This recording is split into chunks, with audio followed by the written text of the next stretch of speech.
Cassie. Hello, Paris.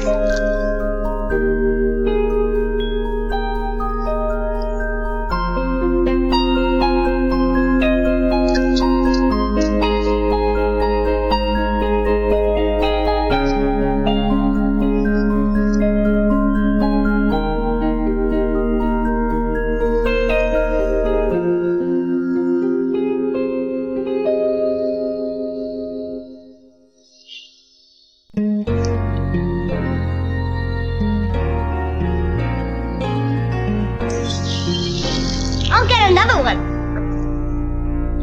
It's warm. Warm enough to go in swimming, I guess.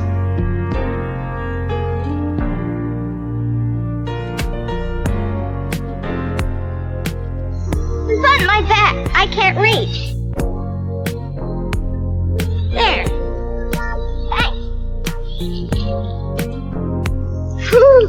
It's not so warm on the bottom. Girls have to go in gradual.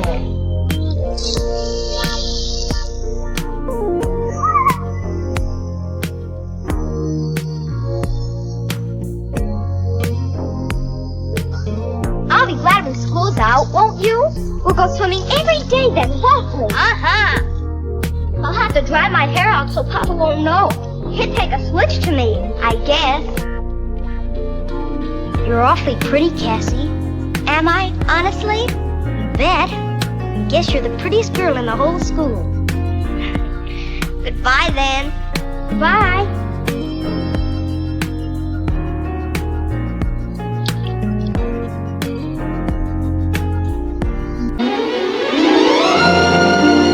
Bonsoir, grand-mère. Ma belle grand-mère. Comme t'es gentil. Et comme je t'aime.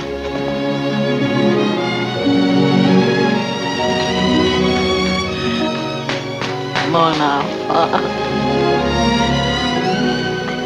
Tu es fatigué. Moi? Mais non, pas du tout. But I'm late with my practicing. Here's something came for you, delivered most impressively by a young lady. Thank you. You're hungry? Of course. Na, was willst du denn, mein Liebchen? Milch, Brot oder Pastetzen? Louise Gordon is having a party on Saturday, too. The same day as Cassandra Tower's birthday party. I bet she did it on purpose. Well, you go to the Gordons if you want my opinion. Anna, Paris has learned to decide for himself what's right and what's wrong. Just the same, there is something queer about those Towers. A doctor who says he's a doctor but never has a patient, and his wife who stays in that upstairs room all the time. Gives a person the creeps. They ain't a proper association for a boy like him. You remember what I say? I don't care what anybody says about the Towers. I'm going to Cassie's party.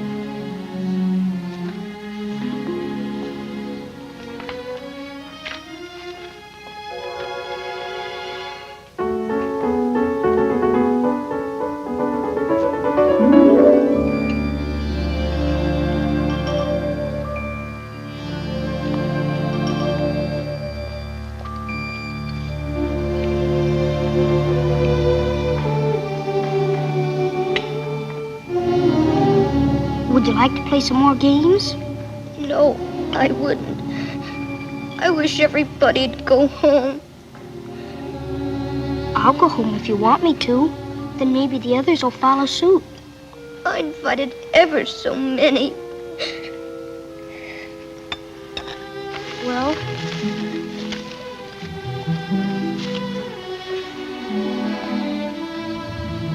I'll go say my goodbyes.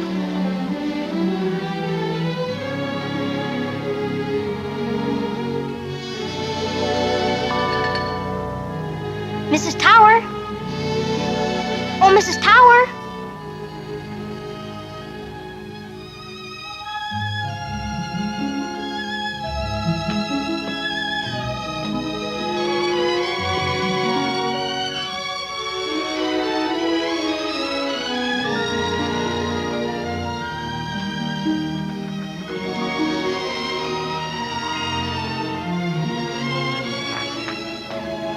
Mrs. Tower?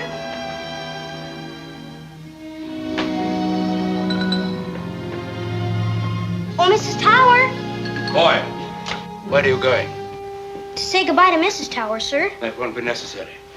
Colonel Ned told me to be sure to pay my respects, Dr. Tower. I'll see that Mrs. Tower receives your message.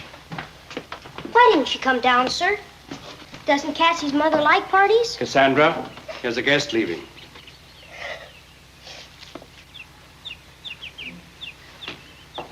Bye, Cassie. Bye.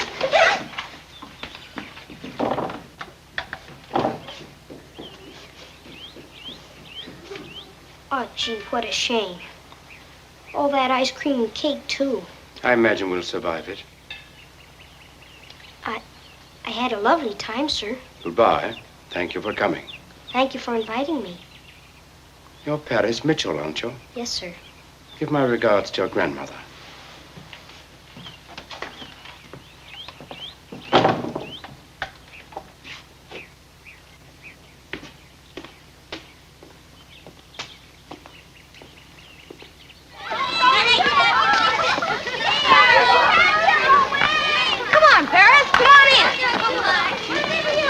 Alone. We don't want him. Hey, Paris, wait a minute. That sure was a sissy party. How was Cassie's? How did you think it would be? Well, heck, Paris, don't bark at me. I'm kind of ashamed of myself as it is. Everybody showing up at Louise's. Even me. But I left to come with you, didn't I? That's why you did? Just to be with me? Sure it is. Let's go down to the depot. Maybe we'll run into Homer Green and his gang. They're tough as all get out. Baltimore in Ohio? Oh, Chesapeake in Illinois. Look, there's one from way out west, Denver and Rio Grande. I bet that's a good railroad, don't you? Hi, Drake. Hi, Paris. Up here on the fence. Hiya, Red. What you doing up there? Oh, this is where I live. What are you all doing way down here? Going down to Elroy's ice house. Oh, what for? Swing on the rings. Why don't you come too? All right. You go on. I'll catch up with you.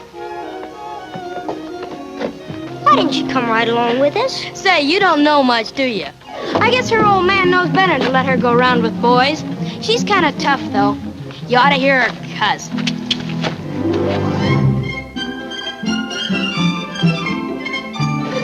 What's this? Oh, I can do that. Try this. Oh. Here I go. Gone. Go on, Paris. You skin the cat. Go ahead, Paris. I bet you can't do it. Go on, hurry up. Come on. Oh! Try it again. Trouble is your pants are too tight. Take them off, why don't you? I can't. I haven't got anything on under them. Oh, bye, y'all. I'm coming down this way again sometime, Red. All right. It's a free country, I guess. Look at those horses. Doc Gordon's buggy, ain't it?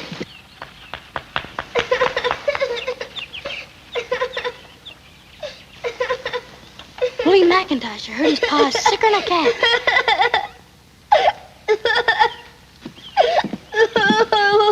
You ask him, you're going to be a doctor.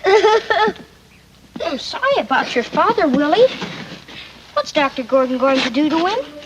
He's going to do an operation.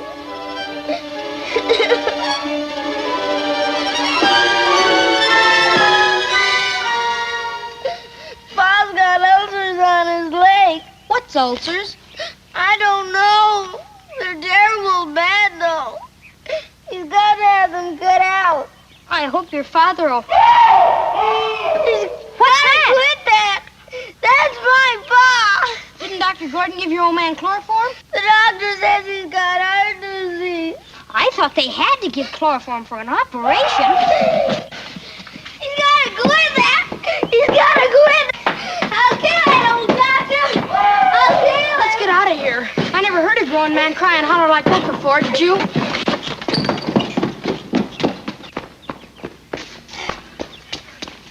Bye, Drake. I had a good time today. Sure. Why not? You stick with me and I can teach you a lot. I guess you can, all right. Sure. We're friends and we ought to go on being friends. McHugh, get in here and do your chores. All right, Aunt Mamie. Here's where I catch it again. Remember what I just said. I sure will, Drake.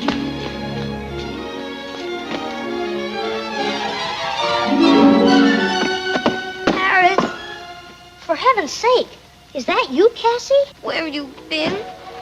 Well, down to the tracks with Drake McHugh and to Elroy's ice house. He and I and Randy Monahan swung on the rings. Did you swing on the rings with Randy Monahan? That doesn't mean anything. Say, don't you know it's almost dark? I just had to tell you something. Something terrible. Here, I've got a hanky someplace. I can't go to school anymore. You can't? Papa said he's going to teach me how to books and things. He says it'll be better for me. But everybody goes to school. I don't, not anymore. But if you don't go to school, then you can't walk home with me, or go swimming, or play with me, or anything. Maybe I can't ever go anywhere. Maybe I'll just have to stay home like Mama does all the time. Gee. Oh. Cassie, wait a minute. Cassie.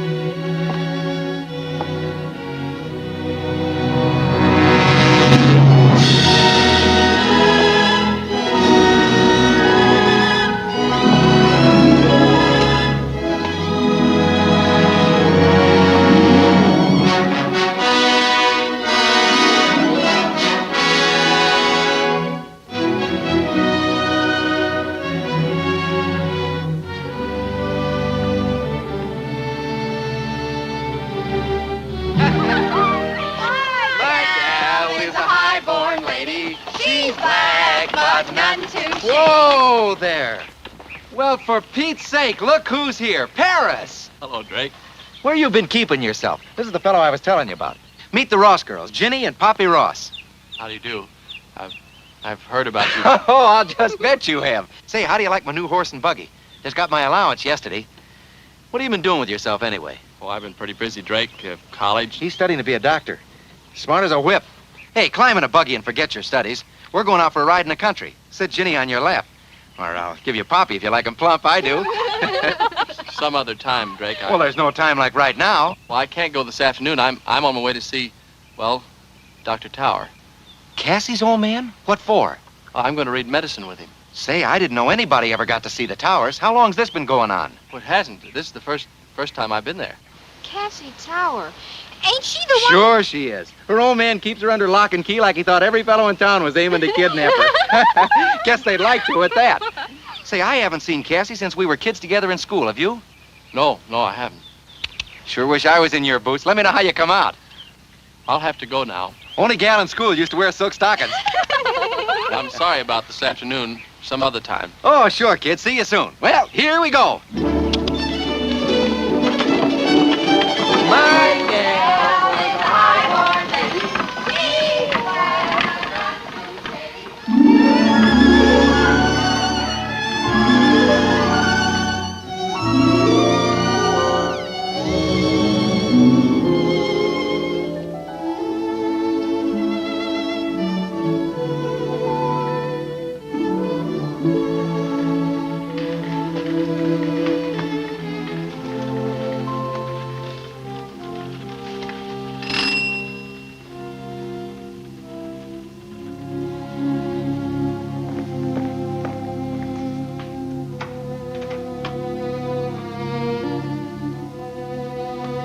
Cassie? Down there, the last door. How are you, Cassie? I'm all right. I'm sorry to hear your mother isn't well. Down there.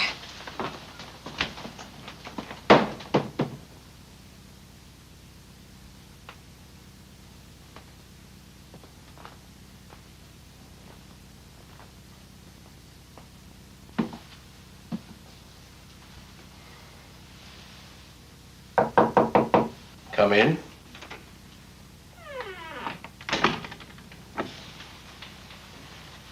How do you do, sir? Hereafter, you may come around to the study door. It won't be necessary for you to come through the house. I beg pardon? I said hereafter, you will use this door.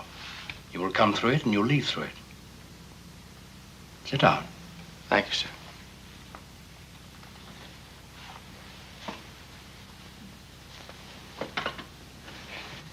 I understand your grandmother proposes sending you to medical school in Vienna. Yes, sir. Well, if you have any brains, I might be able to prepare you for the examinations. Do you want to be a good doctor or one of these country quacks? Oh, I want to be a good one, like whom? like those you read about in books. What books? I got into it that time, didn't I, sir? I guess I mean the legendary sort of doctor. Well, Mitchell, of course I don't know at all your approach to medicine. Perhaps you regard it as an opportunity to become one of those bedside manners with a list of the proper pills to give the patient, particularly when you don't know what is the matter with him. Or perhaps your aim is to become an eminent carpenter with a knife and a chisel and a saw. Perhaps even you flow over with the nobility of relieving humanity's suffering. I'll tell you my approach to medicine. It is a game. It is a game in which man pits his brain against the forces of destruction and disease. In the beginning, I don't expect you to be able to participate in the game. You'll only listen and accept. You will study and you will make notes and you will memorize. And you will do all this only because I tell you to.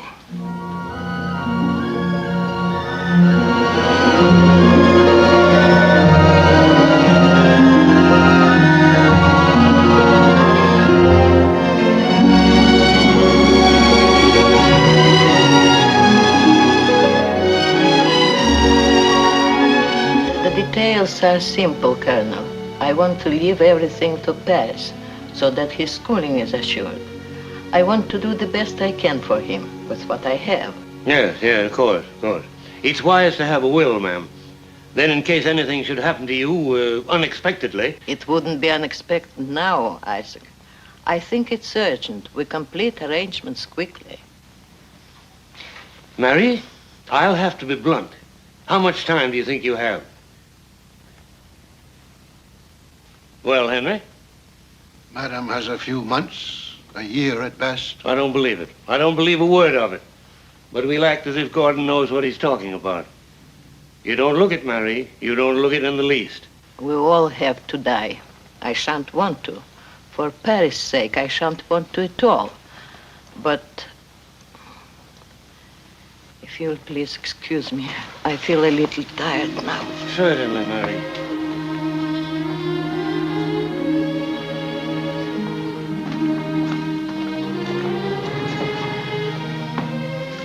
Good night, my dear friend. Good night. Thank you both for your kindness. I think I'll go to bed now, Anna.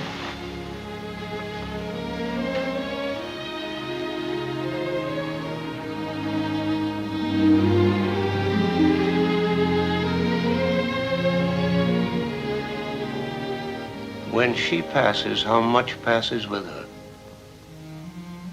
A whole way of life. A way of gentleness and honor and dignity. These things are going, Henry, and they may never come back to this world.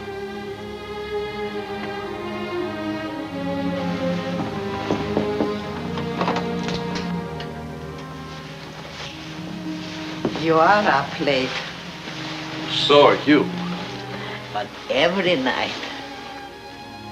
These books, so thick and heavy. Do you have to read them all? I guess these books are only the beginning. You like to read them. And Dr. Tower, do you like him? You knew I would when you sent me. Confess.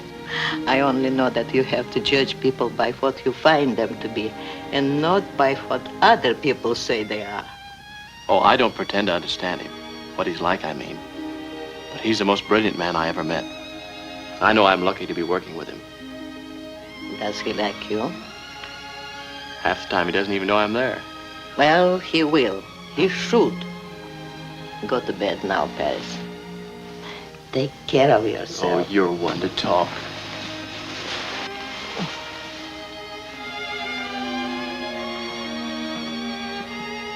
Put her to bed at once, Anna. Listen to the man. Good night, my darling.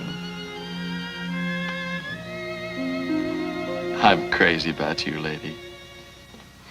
Good night, Anna. Good night, Paris.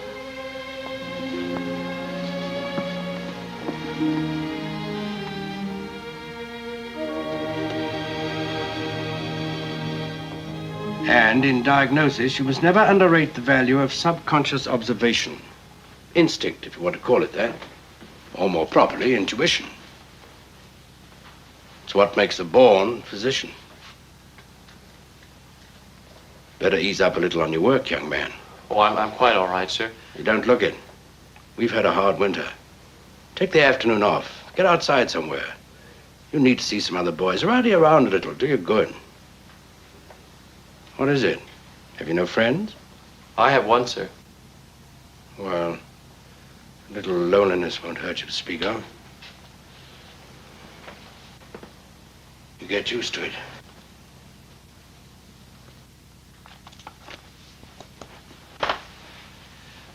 There's something I wanted to speak of. I was terribly sorry about Mrs. Tower. No one seemed to know about the funeral. Thank you. I received your note and your grandmother's. I'd like to see Cassandra and tell her, too, if I may. I shall be very glad to tell Cassandra, thank you.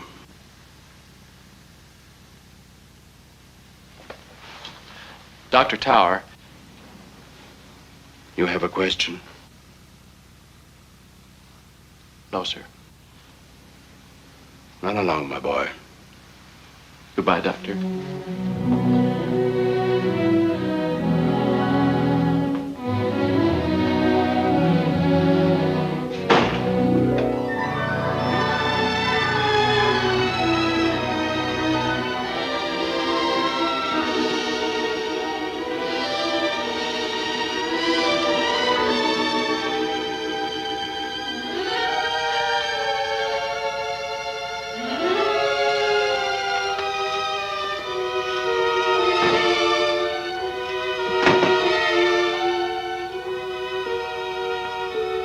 Hi, Paris.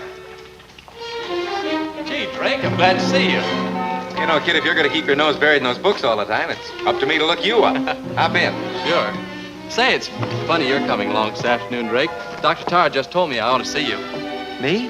Said I ought to look up my friends. Oh, that's me all over. How's Cassie?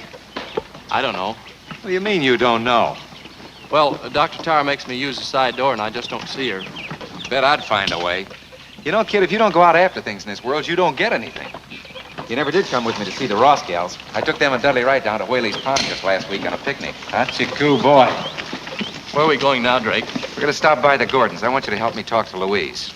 What do you want me to talk to Louise about? Well, she's the gal I've decided to marry. Drake, you going to get married? Didn't you know about me and Louise? I thought everybody knew everything about everybody in this town. Just do this for me, will you, kid? I'm going to miss. You'll see. It's almost time for Papa and Mama to come home. Drake, don't you think you... No. Make Drake calm down, Paris. Oh, I know Papa's unreasonable. He's mean to me. But I'm a girl, and I'm afraid of him. Well, what's the old geezer got against me? Why can't I ever see you anymore? Will you be mad if I tell you something? Well, what? I don't know. I'm already mad. Oh, I won't talk about it then. Go on. What is it? All right. I'll tell you what Papa said. Well, it's about Poppy Ross. Oh, that. He said you're wild. Of course, I don't pay any attention. I know you've been taking her out buggy riding. I don't mind, not too much. I know you get lonesome and you're not in love with Poppy. But I'm lonesome, too, and I haven't any Poppy Ross. And people are talking, and Papa and Mama hear them, and... What's that? Quick. Go out the back way. I think it's time we looked the old mossbacks in the eye. Drake, you're all worked up. Maybe if you come out and cool off.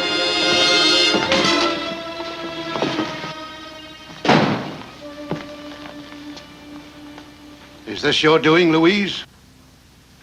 No, it's mine, Dr. Gordon. I want to speak to you. I've nothing to say or listen to. Then I'd like to talk to you, Mrs. Gordon. Drake McHugh, it's a mercy your dear Aunt Mamie isn't alive to see you these days. She was a righteous, God-fearing woman. Oh, can it? Well, I guess it's up to you, Louise. What do you mean, Drake? I won't get the money my Aunt Mamie left me for 2 years. But until then, we can make out together somehow. Oh, That settles that. Let's go. Wait a minute, Drake.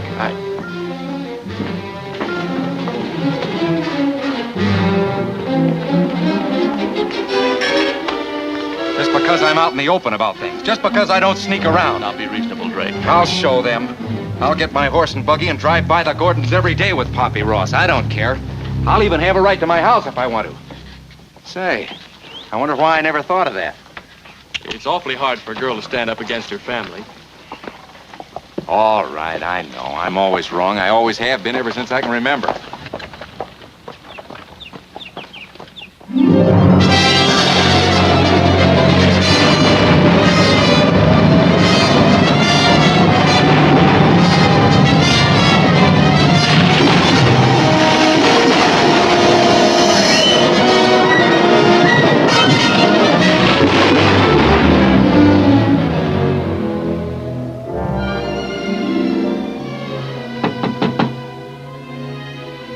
Hello, Cassandra.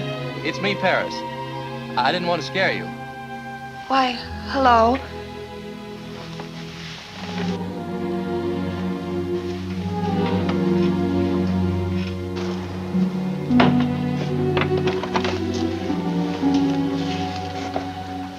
Come in. I was on my way home when I remembered I left my notebooks today. Oh, come on in. I guess you know where they are. Yes, the doctor always leaves them in the same drawer.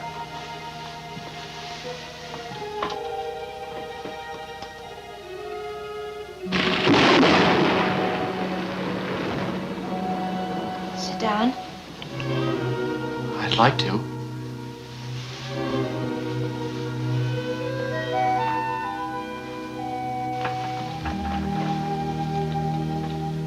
Is your father in? He's gone to St. Louis, the 6 o'clock train. He'll be back Tuesday.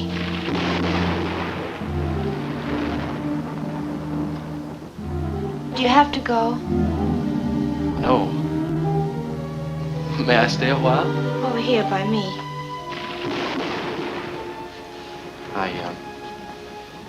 Do you know, Cassie, I haven't seen you to talk to you really in a long time. Yes, I know.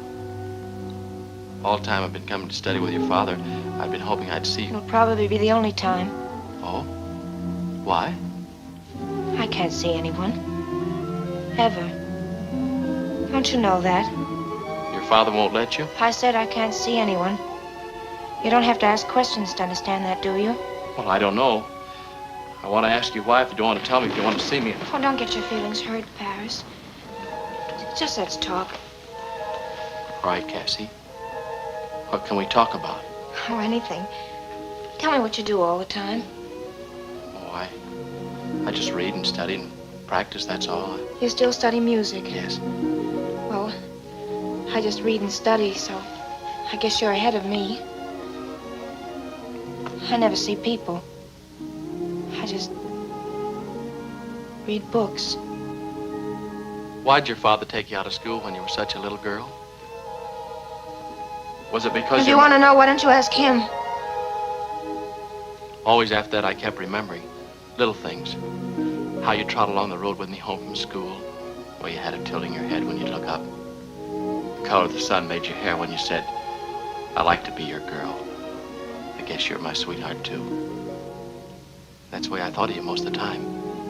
Then sometimes I'd remember you were growing up, too. Why, you were 16, now 18. Then I'd wonder what you were doing right then at that moment. Were you sewing or studying your lessons or crying or could you be laughing? Could you be laughing when I was thinking so hard about you and feeling so terrible? Children can be so silly. Oh, no. No, I don't mean that, Paris. You were always the nicest. Oh, just talk about something else, will you? You are pretty, Cassie. Really, you are. You're prettier than you ever have been. You always have been the prettiest girl in town. Don't? Oh, I'm sorry.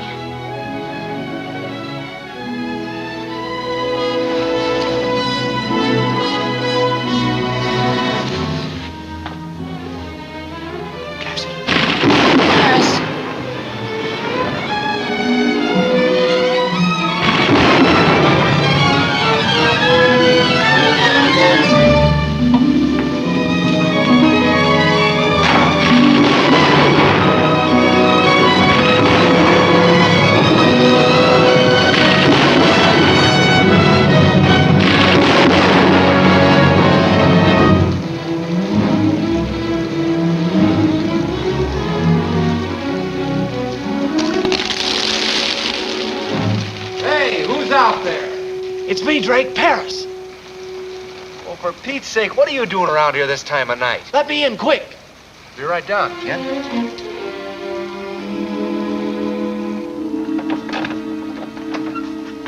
What's up? Nothing. I just came by. Just took the chance.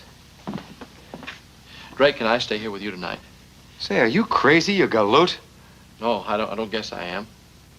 Hey, something's happening. You'd better tell me what it is. Why, I just want to stay here. I'll telephone out home in the morning and say I stayed here with you all night. All right, all right. But I just want to make sure you're not in any trouble, kid. You better tell me where you've been. I'd rather not, Drake.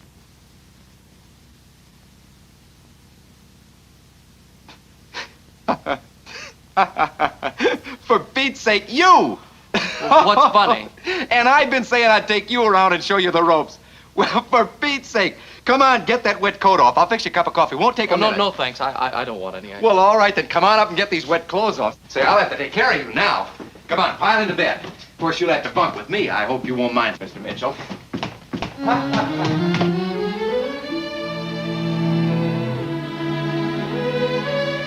It's just as I say, madam. All the time he comes in, then he goes out. He wanders all over the place, absent-minded, and just looks at things. Maybe there is a girl. It's something more than a girl, madam. He's in love with here, with this place. I have no idea what you are talking about. Madam, I've watched him grow every day of his life. I feel in here sometimes just what he feels. It's this. I think he feels strange. I think he's afraid something is to happen and he doesn't understand. Anna, you haven't told him. No, madam. He mustn't know, Anna. No, madam. Don't cry, Anna, for me. It will be worse for him. My troubles are almost over, and his are just beginning. Growing up is so difficult, Anna. The disappointments and the heartbreaks, the frightening problems, the meannesses and cruelties of the world. How often I have wished that his mother be living, or his father, or that I were his mother. It isn't fair that a young boy should be brought up by an old woman who will leave him when he needs her most. What's going to happen to him, Anna? Paris is a good boy, madam. I hope so. I've done my best to make him into a gentleman, and my best to provide for his future. For the rest, everything must be pleasant for him until he goes away. I will try to live until then.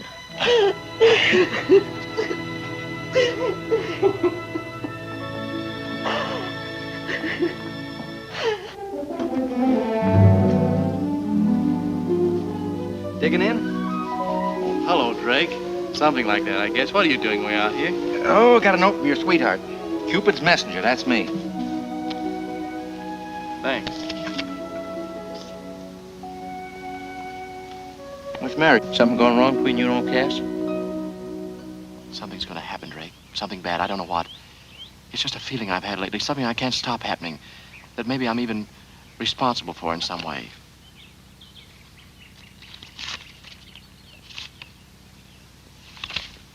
She wants to see me at your house again tonight. Well, don't you want to? I wouldn't say this to anyone else, Drake. Ever since we were kids, there's been no one but her. Well, gee, I had no idea. Well, then everything ought to be hunky-dory. I get it. Her old man. No, there's something more to it than that. Some mystery about Cassie herself. Dr. Tower said something once. Each of us live in multiple worlds. It's like that with her. Say, you're getting to be a regular philosopher. Oh, no, I'm not. I've learned a lot from Dr. Tower, though not enough yet, I guess. He's crazy, isn't he? No. He's brainier than the rest of the men in this town put together. Well, there's something crazy about that house. I feel like a dog when I go there now. I like him, Drake. Yet when I think about Cassie and the way he makes her live, gosh, I'm all mixed up.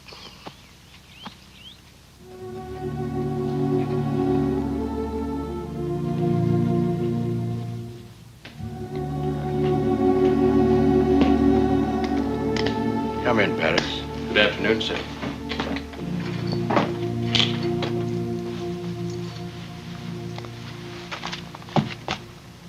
Something on your mind?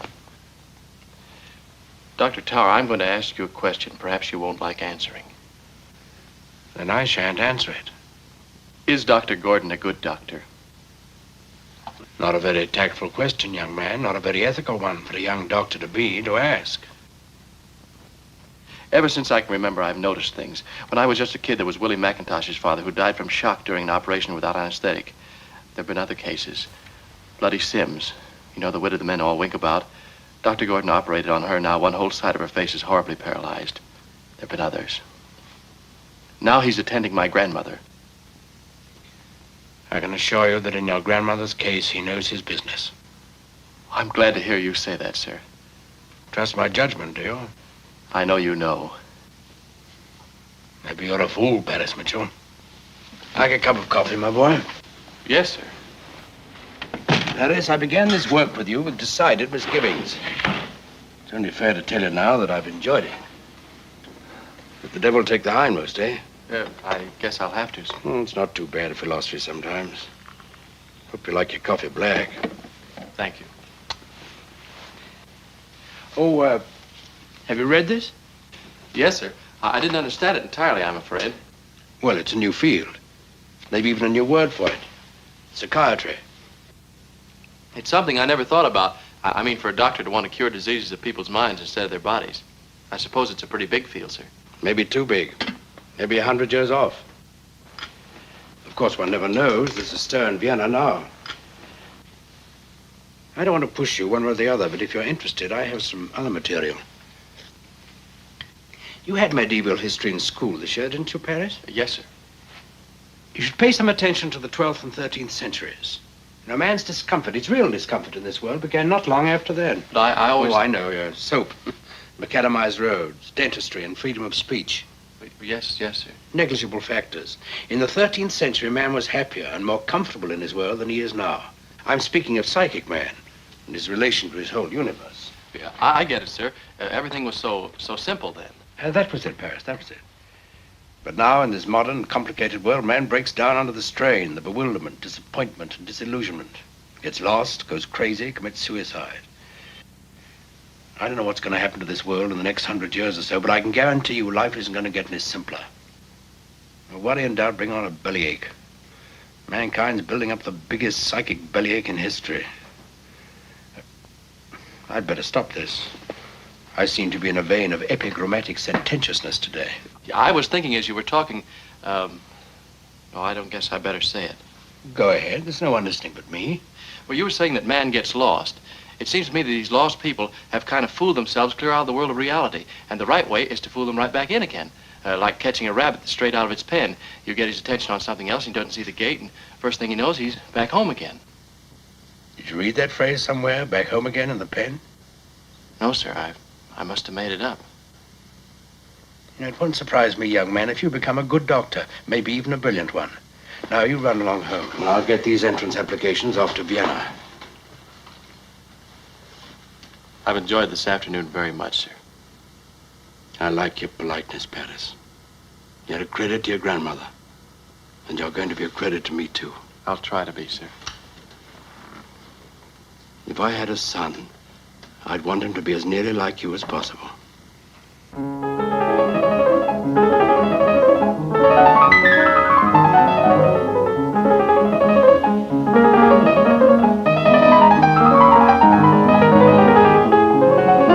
Yeah, that is good.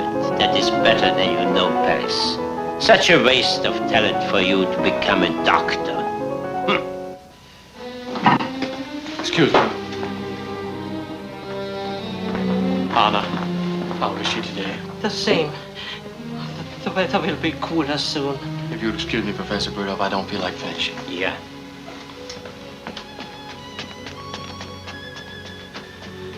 Dr. Gordon came here twice today.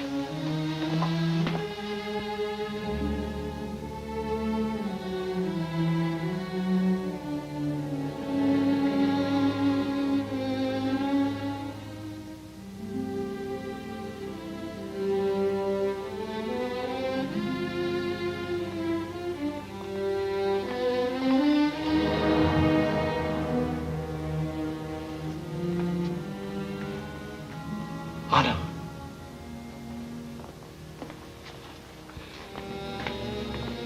How long has this been necessary? How stupid I left it. Anna.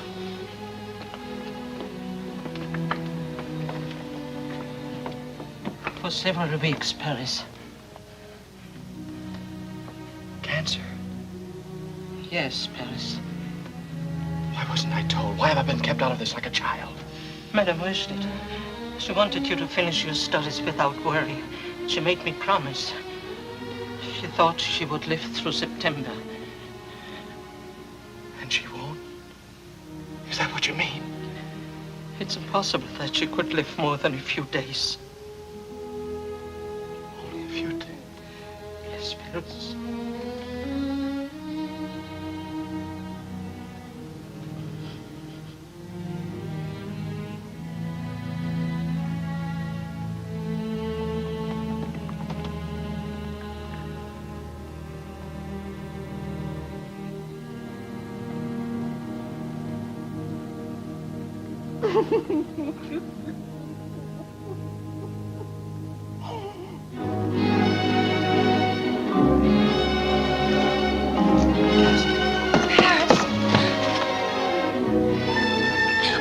I had to see you. Weren't you scared here in the dark for yourself? A little. You know, I wouldn't have telephoned just now if it wasn't important.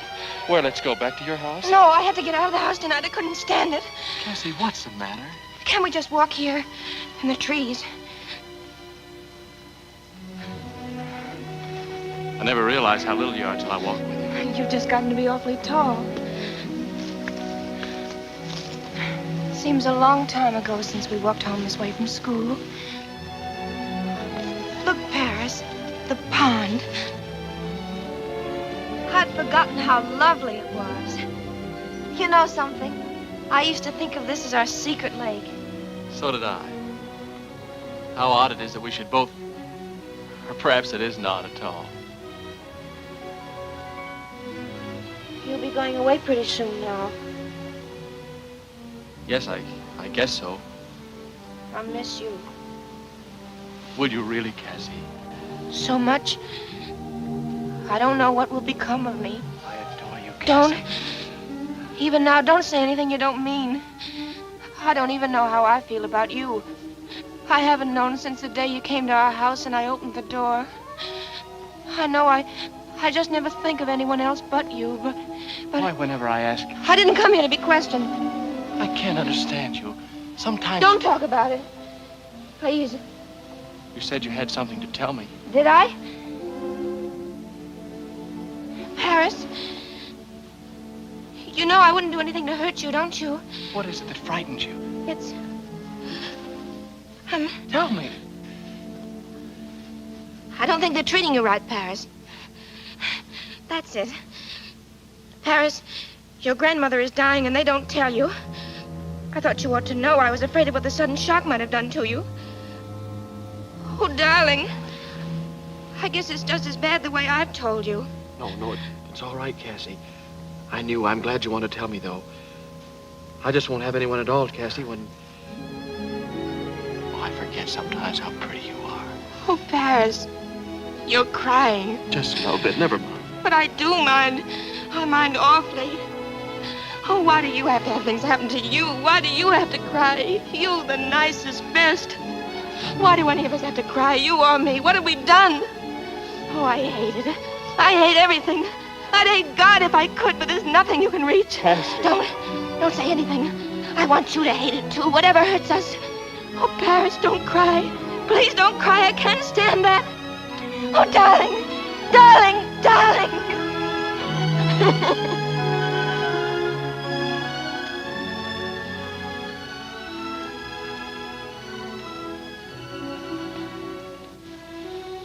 This may be the last time I can see you. Cassie, listen to me. I'm going away, but I'm coming back. I want to be a good doctor, a great one if I can. When I come back, maybe somehow the time will pass quickly. When I come back, will you marry me?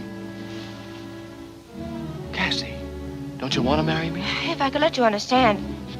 Maybe I do. No, you don't. Not at all. You couldn't. Well, never mind, Cassie. Please, Paris. Everything is perfect until we try to talk about it. Don't try to understand me. Just be with me when you can and... Cassie!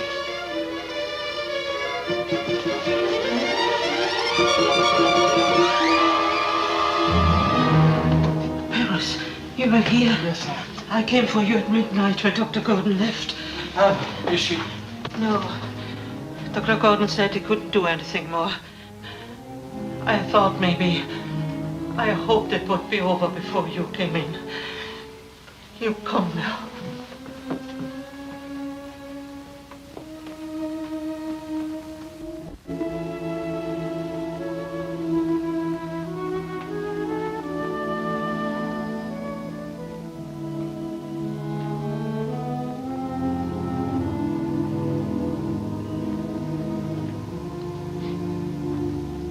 Anna. I can't help her.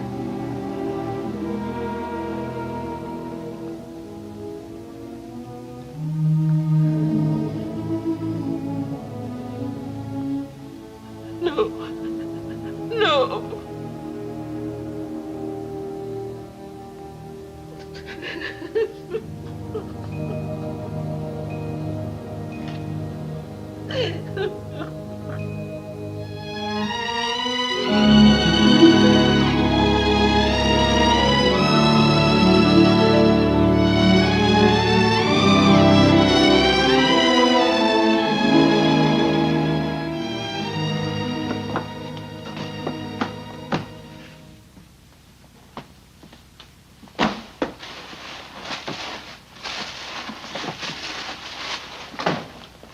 Straighten around? Oh, hello, Drake.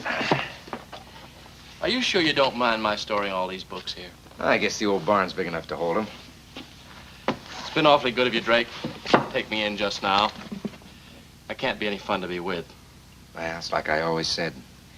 You and me are in the same boat, more than ever now. There's something I've been meaning to ask you for a long time, Drake. You haven't said anything about Louise Gordon, and I don't know when.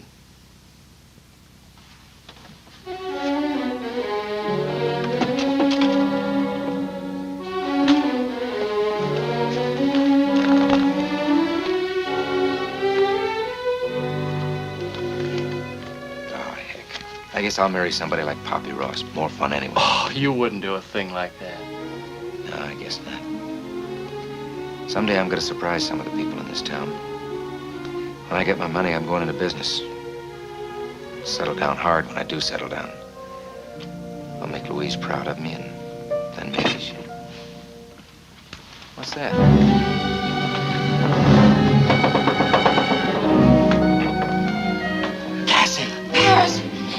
Paris, I've got to talk to you. If you two will excuse me. Don't go. I've only a word to say. You know all about us anyway. You look... How? You look scared. Paris, Let me go away with you. Go away? You mean when I go to Europe? Anywhere, anywhere. I don't care. I'll run away somewhere. Let me go with you. I can take care of you. Well, but we can't get married now. I've got to get through all that study first. I asked you if when I came back, would you... Never mind. Cassie, if you'd rather, It was a wicked idea. Forgive me. Wait a minute, sit down. Tell me what happened. Nothing. Nothing at all. I must go. I'll take you home. No. No, you can't. You've got to let me talk to you now, Cassie. You'd better let me go part of the way in. Thank you, no. Good night. I'm going over there, Drake. Take it easy. She said, well, you heard her. She didn't want you to come along. She looked twice as scared when you suggested it. See there, nothing's happened. He's sitting on the porch swing. For half a cent, I'd go in there.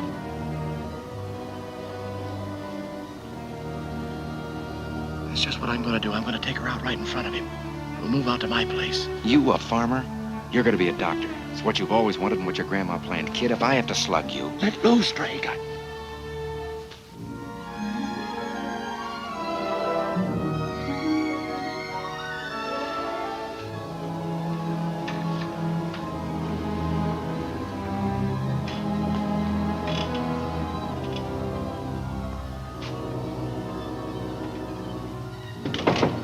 There, does that look like anything's happened? Old Cass was just having a fit about you going away, that's all.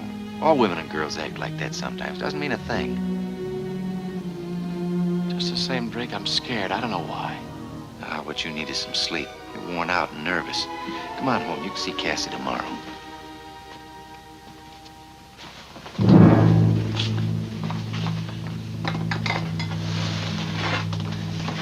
I just don't say anything to him about it. Here, maybe I better take it up.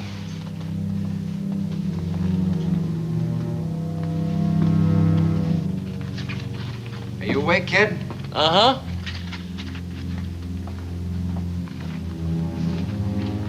Here, eat your breakfast. What's the idea of all the attention?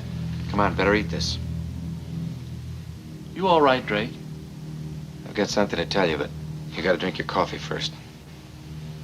Tell me now. It's something about Cassie. Cassie's dead. She was killed early last night. I guess shortly after we were there. Who? Her father killed her and committed suicide. I don't believe it. Now get hold of yourself, kid. I'll tell you everything I know. I heard it first from Esther when she came in early this morning. Then I telephoned the Gazette and confirmed it. Cassie was poisoned. Quite a bit later, Dr. Towers shot himself. He hadn't been dead very long when the cook came in and found them. He left some kind of letter or letters. I don't know which, the Gazette said. I'm going over now and see what I can find out. Yes, that's it, Drake. We've got to go.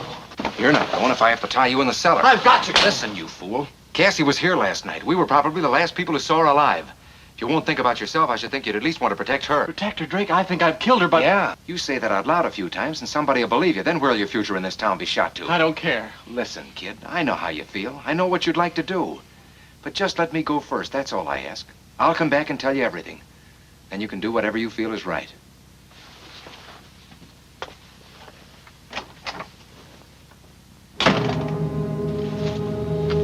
Hey, McHugh. Friend of the family.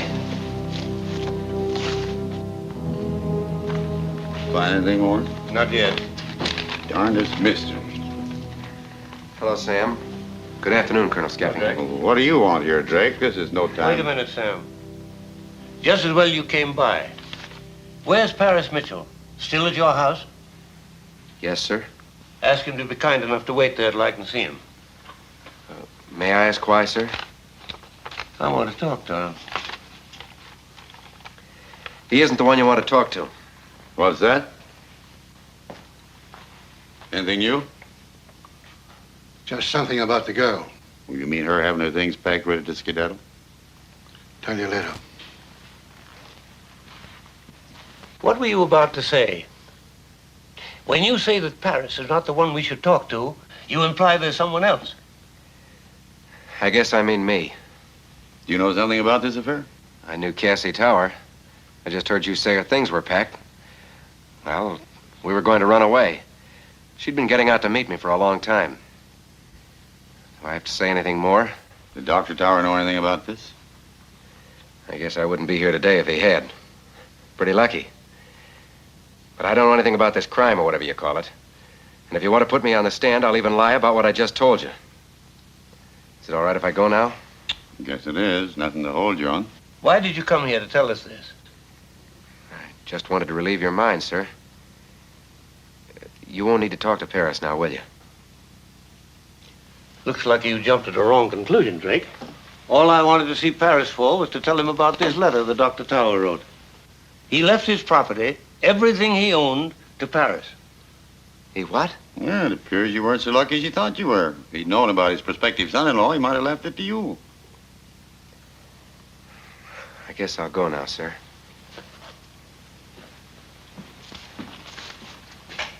Funny thing, I sort of like that boy.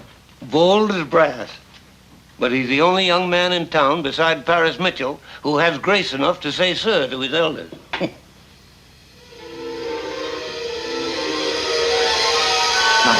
Why, Drake? Why did it happen? Why did Cassie come here last night? What was she afraid of? What happened since the other night when I saw her? What reason could her father have had for killing her? What reason could he have had for killing himself? Why didn't Cassie explain things last night? Why did Dr. Tower leave me his property? Why should anyone want to kill Cassie who never did any harm to anyone?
Say, do you know it's the middle of the night?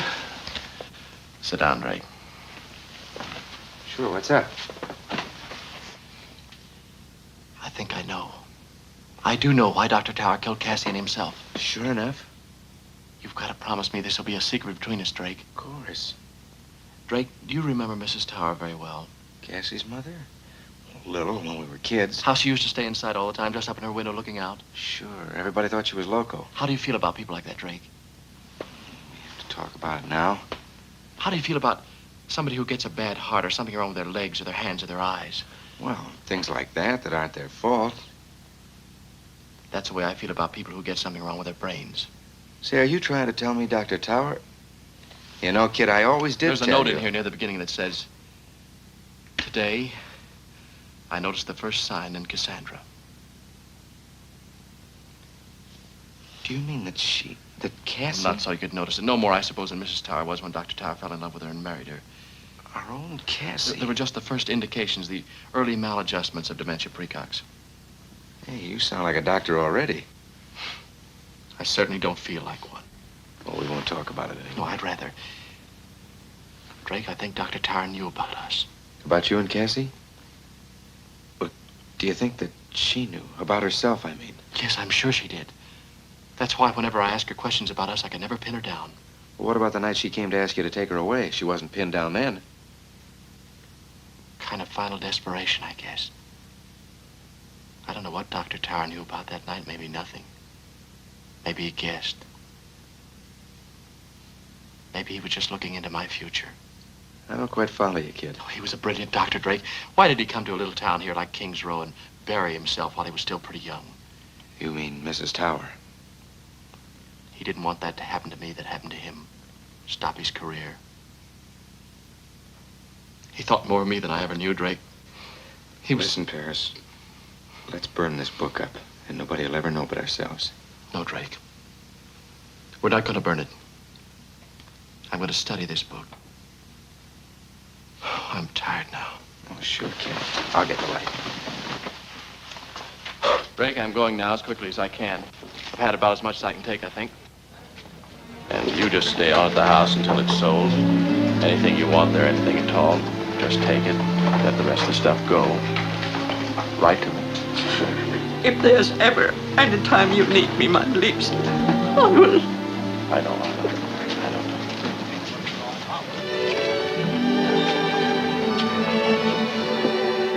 Hello, Drake McHugh. Why, hello, Randy Monahan. Say, I haven't seen you in a long while. You never did come back to Elroy's ice house. Going away? Hello, Randy. Oh, hello, Paris. Paris is going away. He's going clear to Europe. Sure enough? Gonna stay long? I don't know. I haven't felt like making plans. I think I'll just let things happen. He'll be back. I heard your grandmother died, Paris. Yes. I'm sorry. Say, Randy, I'll bet you're the prettiest girl in the world. Here she comes.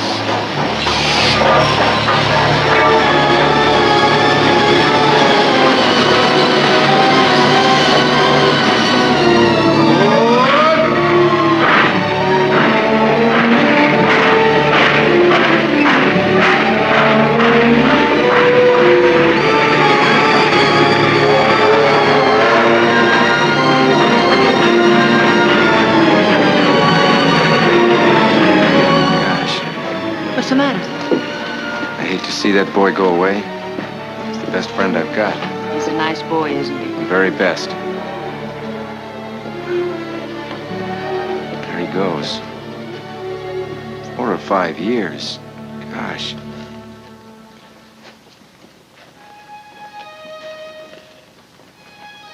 Say, I have my buggy down here.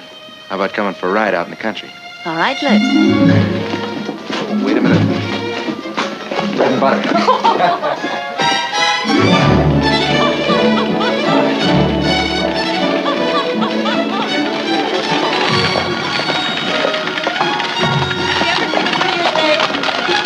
Oh, there, Tom. What's the hurry? Why do you call him Tom Thumb, Drake? Because he's so big. That makes sense. My kind of sense. That's what I mean. Oh, I got him trained. I see. He knows just what I want him to do. I guess he's had plenty of training, too. You mean going on by himself? Sure. Why? For this? I'm as bright as a horse, but not so well trained. Oh, gee, Randy, I'm so lonely and blue. Be nice to me, will you? Maybe you got me confused with one of the Ross girls. Well, what's the harm in a little kiss? A kiss? Suppose we find out.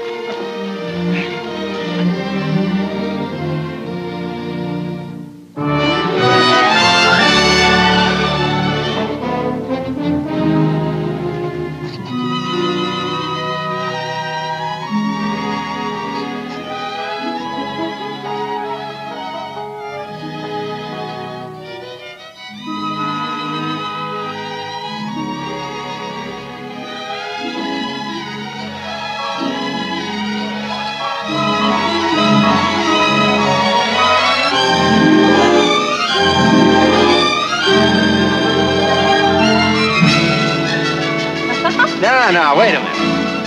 Hey! Oh.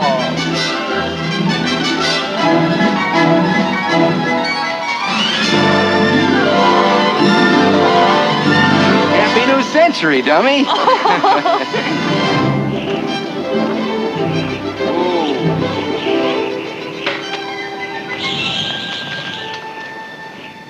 This is it, honey. You bring me way up here in the wind just to look at scenery? But I'm going to buy all this with Peyton Graves when I come into my money. What for? Oh, just something I dreamed up. A subdivision. Can you imagine what it would be like to have houses up here? Yes, and it'd be windy. Oh, shut up. It isn't windy all the time. But, Drake, only rich people could build houses like you're talking about. Well, we'd sell them to rich people. How many are there in Kings Row? What do you want to throw cold water for? Would you like me to show you what I think would be a good idea? Where to? The lowlands, down by the creek. The other side of the railroad track. My side.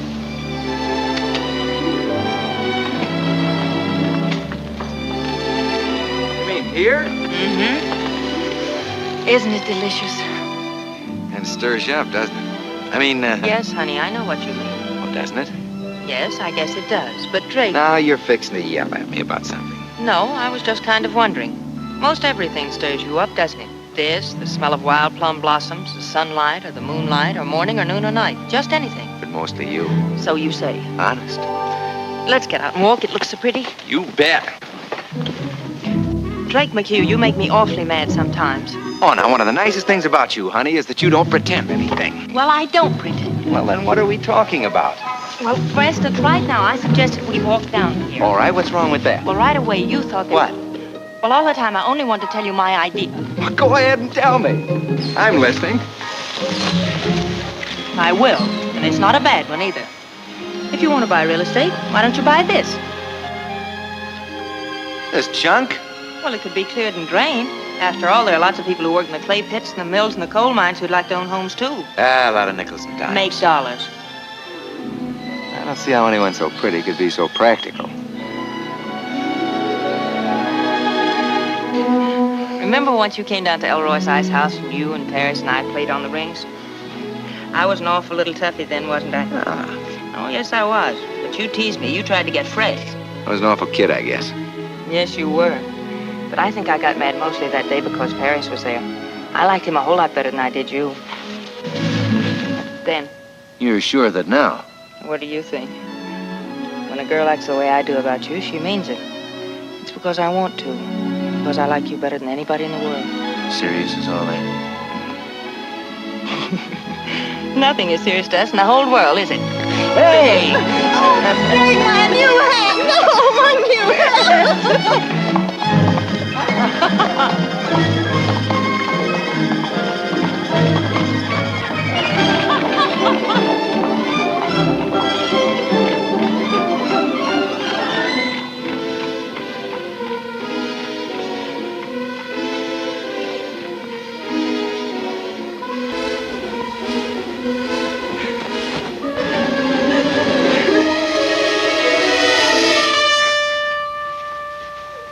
Louise.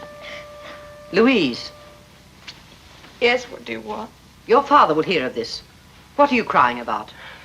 Does it make any difference? Don't answer me like that.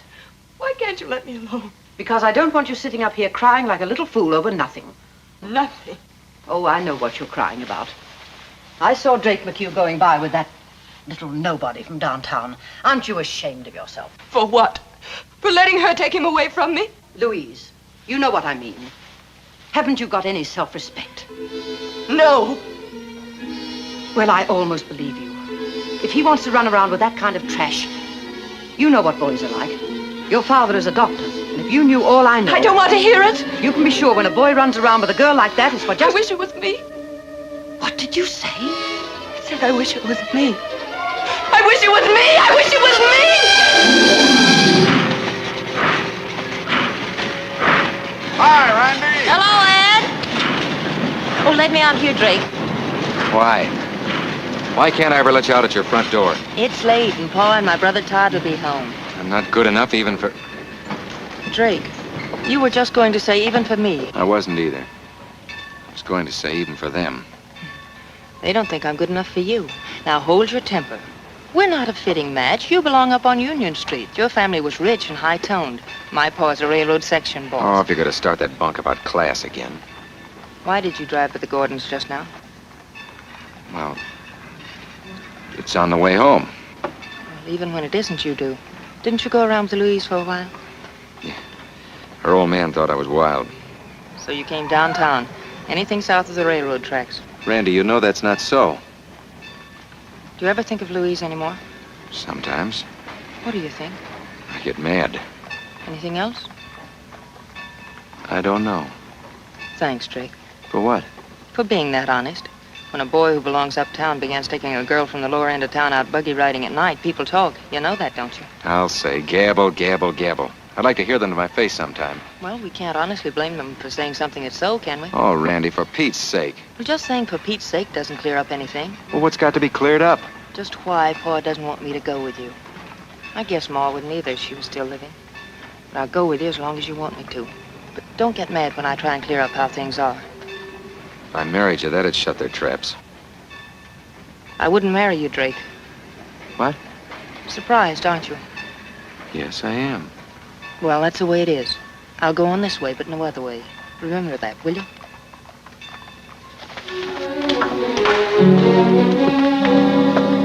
This where you want to get out?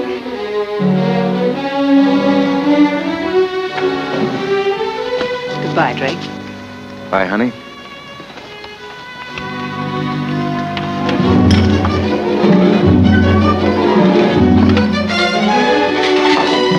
Hello, sis. Ah, there you are. Didn't mean to be so late. Here, Pa, I'll take over. Oh, well, it won't hurt us for once. Go on, sit down. I'll put it on the table. Take that kick in the third section today, sis. Fixed it straight and true as a die. That's the stuff, Todd. When Pa retires, and I get to be section boss. Drake. Mr. Monahan, I'm Drake McHugh. Maybe you've heard about me. I wonder if you haven't, the way people gab. And most of what they say is true. But the one thing they can't say is that I ever do anything behind anyone's back. Well, I've been taking your daughter out buggy riding. I like her and she likes me. But I won't do anything in the sly, so if you've got any objection to my going on seeing her, now's the time to spit it out. Why, no. Now, what have you got to say? Won't you sit down and have some supper?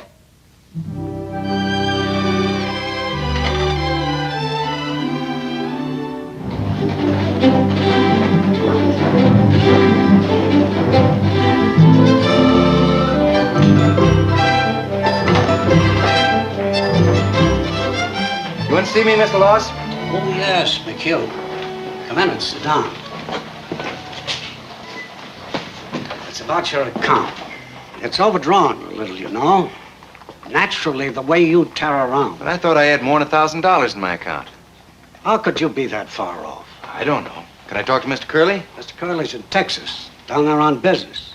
I don't expect him back until next week. Well, I haven't been spending any money. Not much. Last July, there must have been about $1,000 put in. The regular quarterly installment. That's so? Just a minute.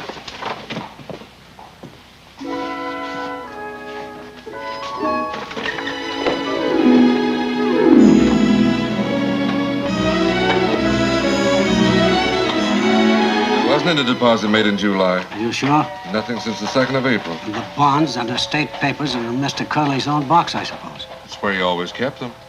Bring the keys. Yes, sir.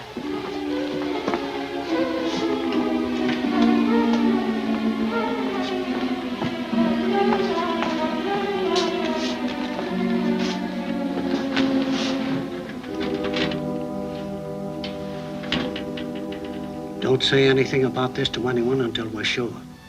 Not to anyone. Yes, sir.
Why, Drake?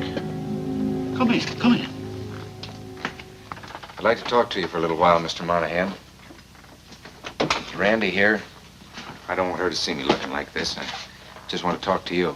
She's upstairs. I was just puttering around here. Never know what to do with myself Sundays. When Ma was alive, we'd sit and talk. How about a cup of coffee? No, thanks. The constable gave me some coffee. I got drunk at Fritz Bachman's last night, and Sam Winters came along and hauled me to jail just in time to keep me from getting kicked out to freeze. Fritz Bachman, low-life skunk. Well, I didn't have to go there and get drunk. No, you didn't. To tell you the truth, son, I've been meaning to talk to you for some time. You won't need to. I gave myself a talking to this morning when I woke up in jail with 3 other guests of the town. I want a job, Mr. Monahan. Can you get me a job on the railroad? I've got no place on the section gang, Drake. I guess I will have some coffee, please. Look at me, Mr. Monahan. I look like a tramp. I'll be a tramp if somebody doesn't give me a job. Tried everybody in town. Drake?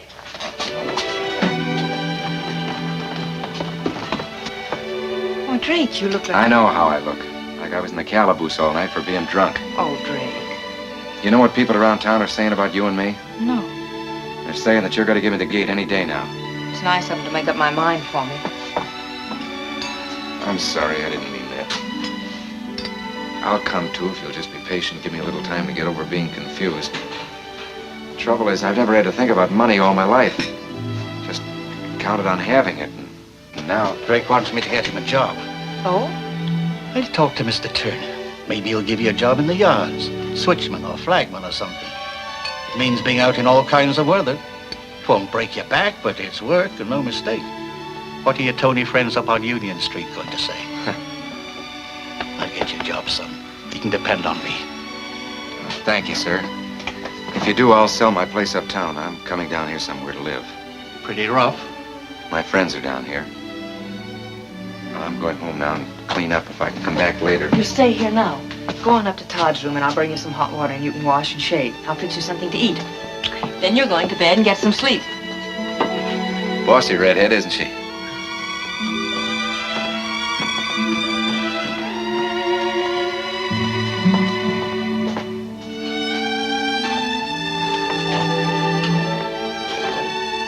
You know something, Randy? What, Pa? When you was my little tomboy daughter, I used to wonder how you'd turn out. I shouldn't ought to have worried.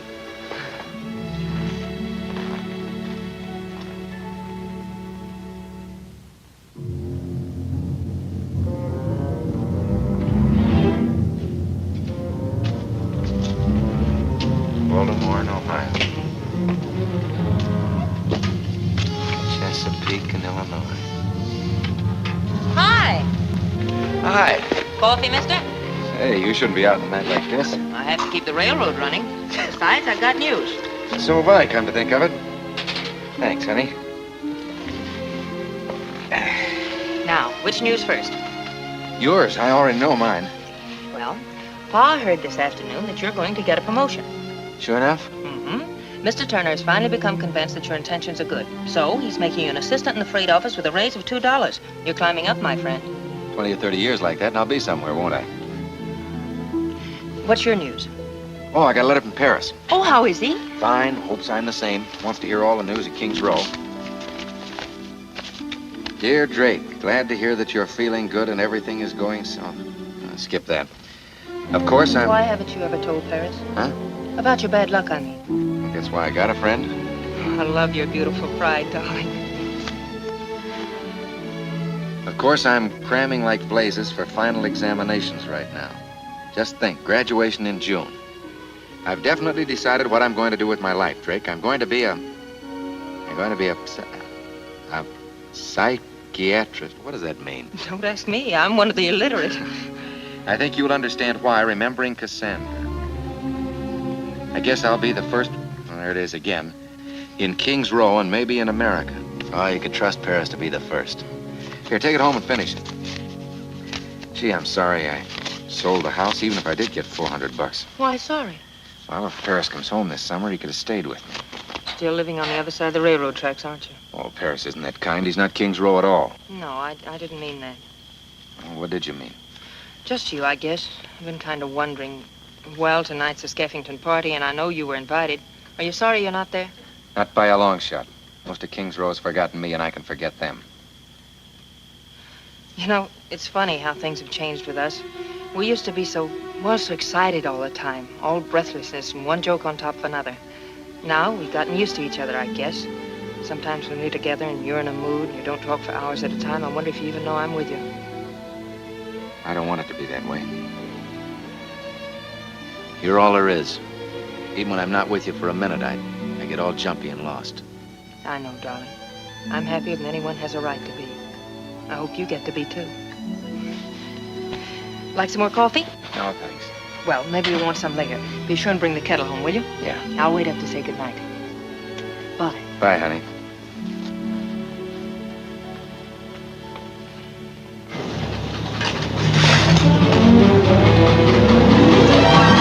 So long, fellas!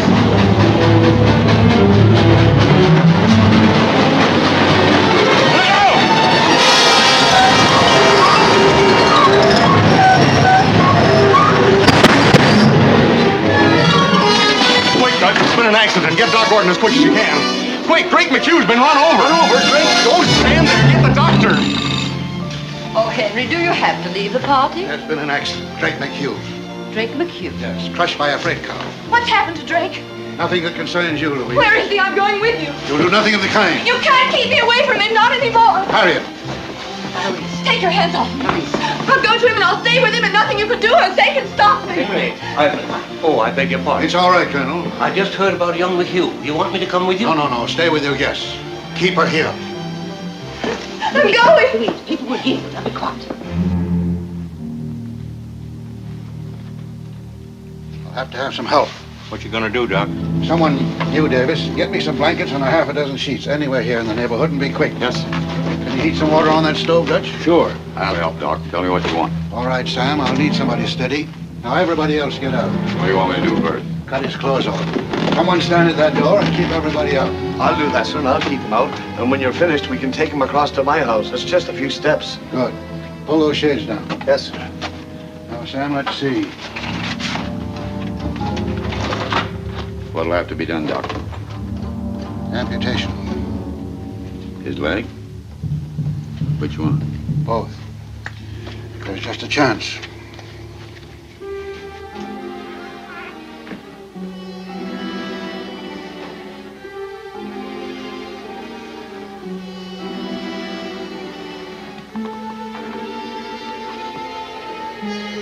Father, Party over?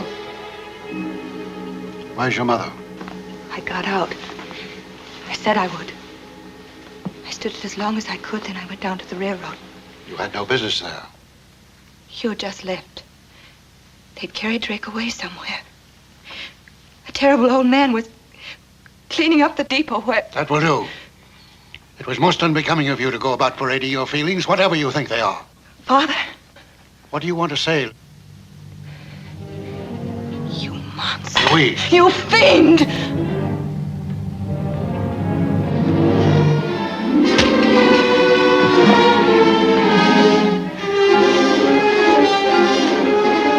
I'll let the world know what you are if it's the only thing I ever do. Tomorrow I'll tell everyone. I know what you are. I know all about you and your operations. You're going to bed at once. I will not. I'm going to tell. Please, listen to me. I cannot permit my daughter to make an hysterical spectacle of herself. Now go to your room, and don't you come out of it again until you have my permission. I will tell. I will tell. I will tell. I'll tell them. This is enough of your willful tantrum. If you persist, there's one thing I shall have to do. What? If you utter one more word of the kind of nonsense I've heard from you, I shall commit you to an asylum. You wouldn't dare. I've only to go to that telephone in the hall there and have you in a cell behind bars in 1 hour. I'm not crazy and you know it. I don't know anything of the sort. You mean you actually think you really... I could think nothing else when you make these insane accusations. I'll go. That's better. And stay in your room until I say you can come out. Yes, sir.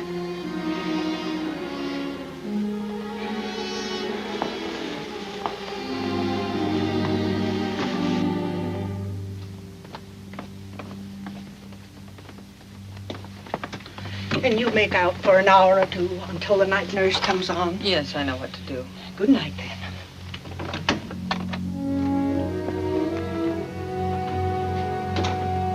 You ought to go out for some fresh air. I've got to be here when he finds out. Sit down and have some supper, child. At least drink some coffee. You haven't slept for 3 nights. He's going to get well. The doctor promised that. I know what you're thinking. Even if he does get well, how's he going to make out now? I wish you wouldn't talk about it. I want you to hear what I've got to say. You want to keep Drake here, don't you? That's what you want, ain't it, Randy? Randy, Yes, Todd? he's waking up, I think. Did the doctor say to give him another injection this evening? No, I'll go to him, Todd. Randy wants to keep Drake here. Gee, that's fine. You got to have somebody look after him. Oh, Randy, what's the matter, sis? Drake hasn't got any money. Almost none anyway. Money? Yes, he's just got a few dollars. Well, he don't need any, does he? Oh, sis. Randy! Randy! Randy! Where's the rest of me? Drake! Randy! Yes, Drake? It was that accident. Yes, David. But don't talk about it yet.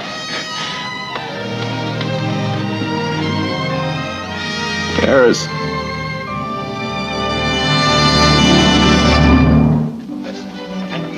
Hey, Michelle? Dr. Candale just sent for me. Letter came for you. Special delivery. Thought it might be important. Thanks, Heinrich.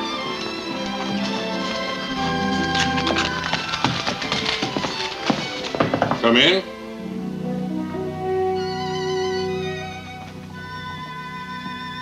Good afternoon, Mitchell. Good afternoon, sir.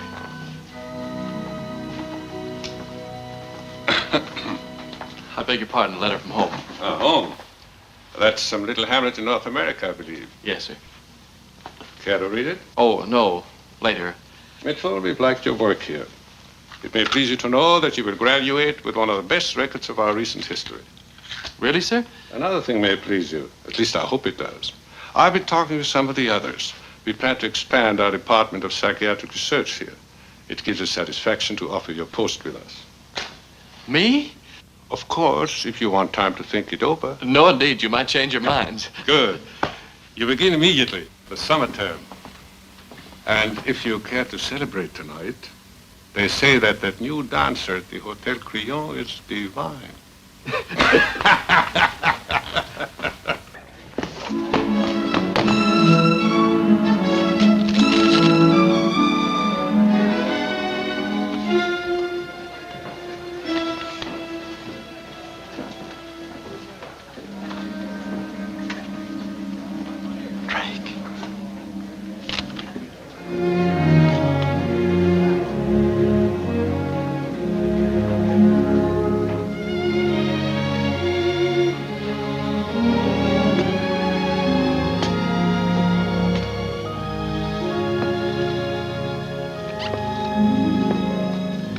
This first sentence, you and Randy stick together until I get there.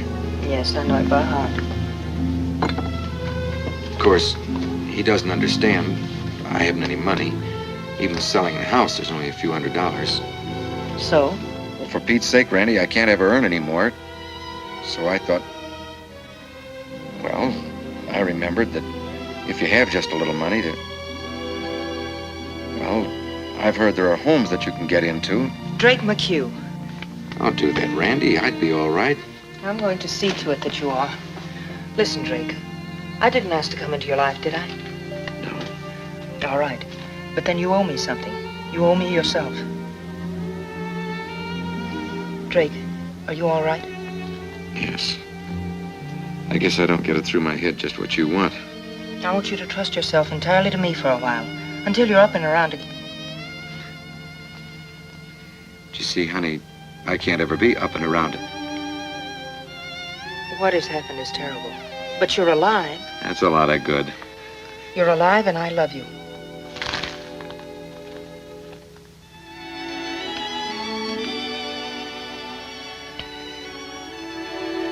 I'm going to tell you something and I want you to listen until I've finished. Then you can talk if you want to, but I want my say first. It's first of all what Paris said there in the cablegram. You and Randy stick together until I get there. We're going to do that. But I'd made up my mind about it a long time before this happened. Then, after you got hurt, I just had to figure out how, that was all. Remember once you said something about marrying me? Well, I got mad because I guess I'd been a little hurt. I knew you had never thought about it until just then. Then I shouldn't be blaming you even that much. You never thought about much of anything in those days until you had to. Then later on, you came down here. Remember the morning you came to ask Pa to help you get a job? Well, I made up my mind that day that I'd marry you as soon as the right time came around. I guess I was convinced inside by then that you did want to marry me. I knew I wanted to marry you. Randy, for Pete's sake, how Hush. You were to listen. So now the right time has come. We'll get married, and then we'll work out some way what we'll do afterwards. Randy! I won't listen. I'm going to cable Paris now and tell him. He'll be glad, Drake.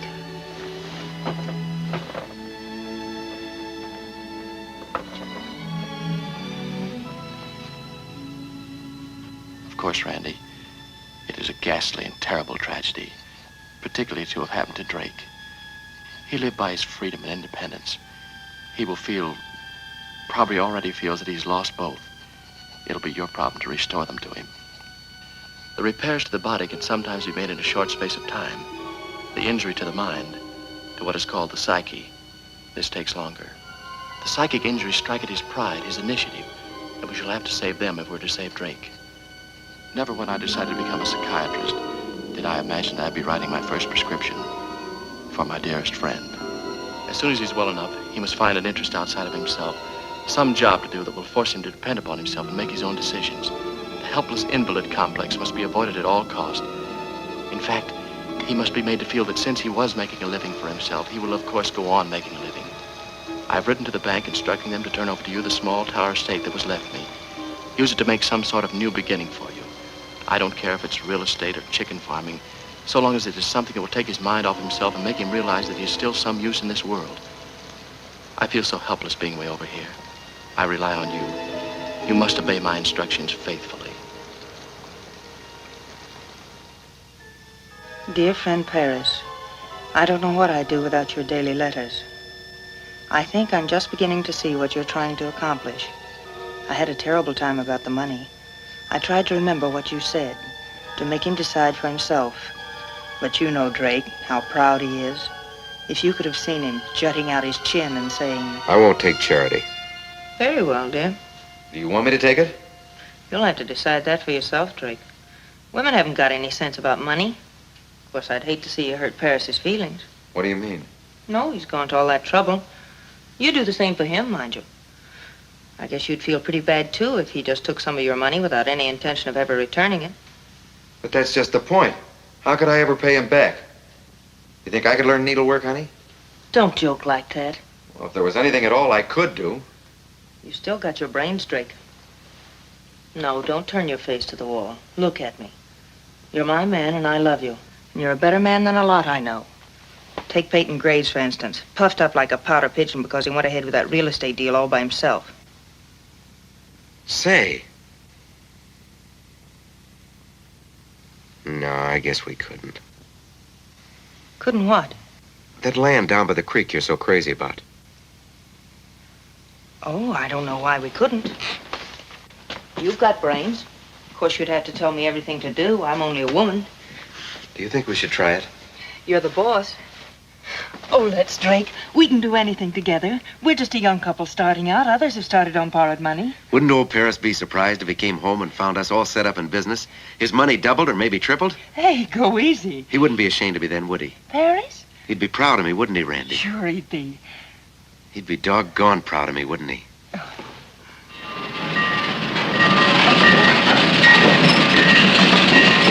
Paris, my boy! Hello, sir. Well, home at last, eh? I couldn't be gladder to see anyone. You're looking very well, sir. You haven't changed a bit. Just grown up a little, that's all. Well, come on. I got my buggy waiting. Would you mind if I didn't come right now, sir? I want to see Drake. You understand? Oh, sure. Here, give me the bag. Fine. Come up to the office whenever you get through. Paris! Randy!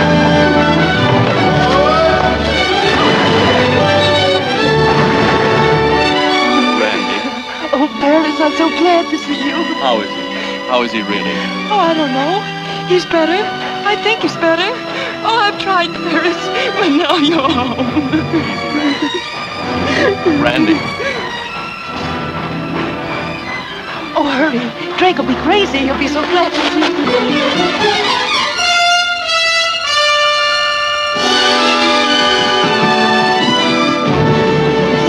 Look who's here. Drake.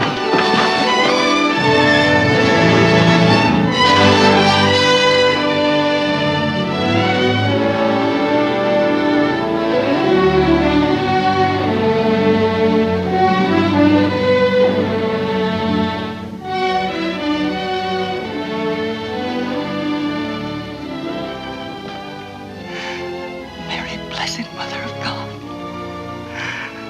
Mary, blessed Mother of God. Blessed Mother of God.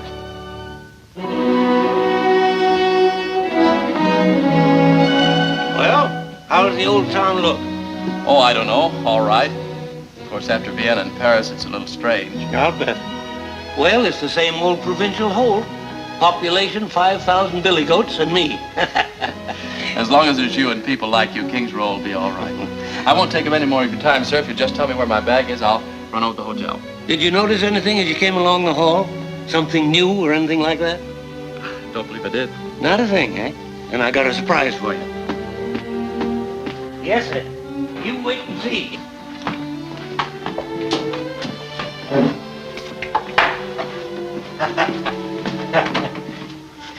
Fixed it up to set you off on the right foot and make you feel at home.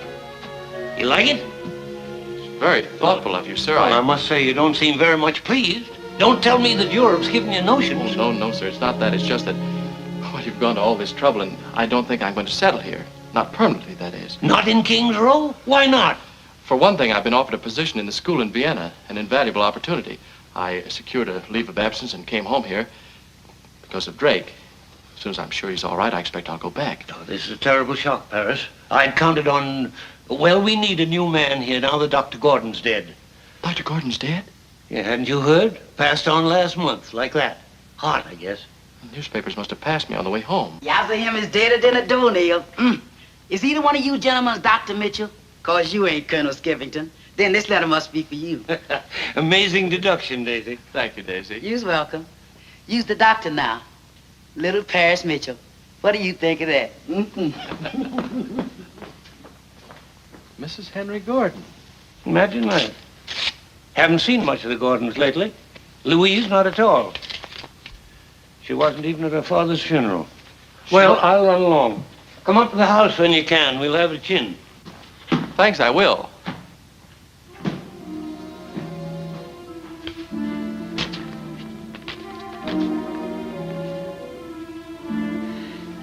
Dr. Mitchell, I'm sure you were surprised to hear from me.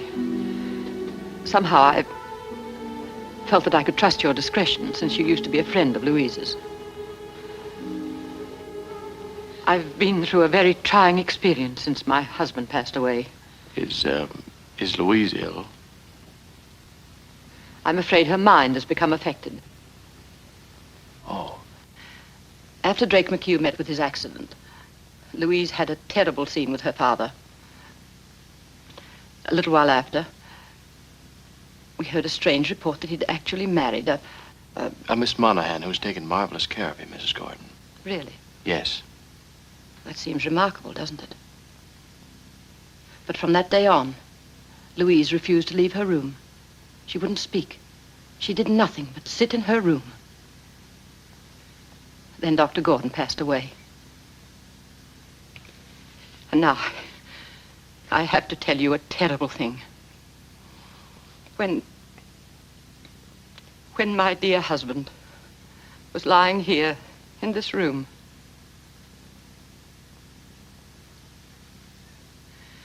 Louise came downstairs. I followed her after a few minutes, and I found her. Yes, Mrs. Gordon. Just try to tell me quietly. I found her standing over her dead father and cursing him. Dr. Mitchell, I'm a desperate mother. I cannot bear that my daughter should so defame the memory of a great man. I know that you've been studying there in Vienna. There's no doctor here who understands these things. No one at all I can turn to. Can you help me with her? To keep her quiet. Where is she? I'll take you to her.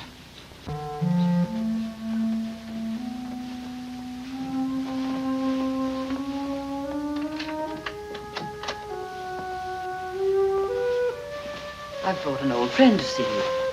Harris Mitchell, daughter. Dr. Mitchell now, and he's come to see you. Hello, Louise. Paris? Yes. Paris Mitchell. I'm awfully glad to see you again. It's been a long time. Yes, it's been a long time. Go away.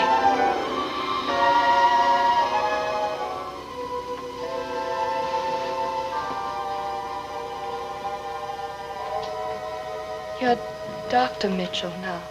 Yes.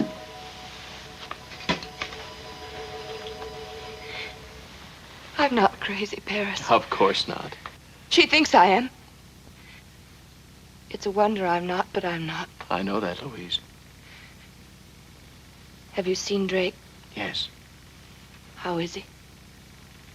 As well as he can be. She married him. She was the kind he liked. He never went with any other kind. She takes good care of him, Louise. He had to have care. You understand. My father cut his legs off, Paris. Yes, I know. I was there. You were where? I was too late. If I hadn't been too late... I'm not crazy, Paris.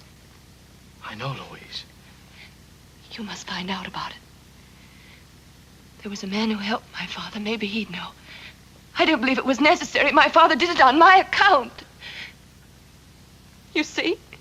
You think I'm crazy, too. Do you realize what you're saying? A horrible accusation. You've got to believe me. I kept a list. He always talked about his operations. Other doctors don't do that. He thought it was his duty to punish wickedness wherever he found it. He was a fanatic like my mother. He used to talk to her. I think she knew, too. But your own father. My father. Nearly always he'd say their hearts were too weak for chloroform. But their hearts were not too weak to be cut to pieces. And with Drake, he had a double purpose. He hated him because of me. Oh. Paris, do you think I'm crazy? No, Louise, I'm sure you're not. I want you to begin quietly. I want you to gather all the evidence. But your father's dead. It's all over and done with. I want to tell. I want them all to But know. Louise... I want to destroy his memory. Have you thought what terrible harm you would do? Perhaps someone you love. You used to love Drake. To be crippled is terrible enough, but to find out it was unnecessary... She married him. You must try to be calm.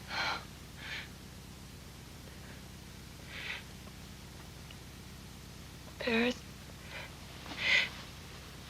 will you help me? Yes, Louise, I'll help you all I can.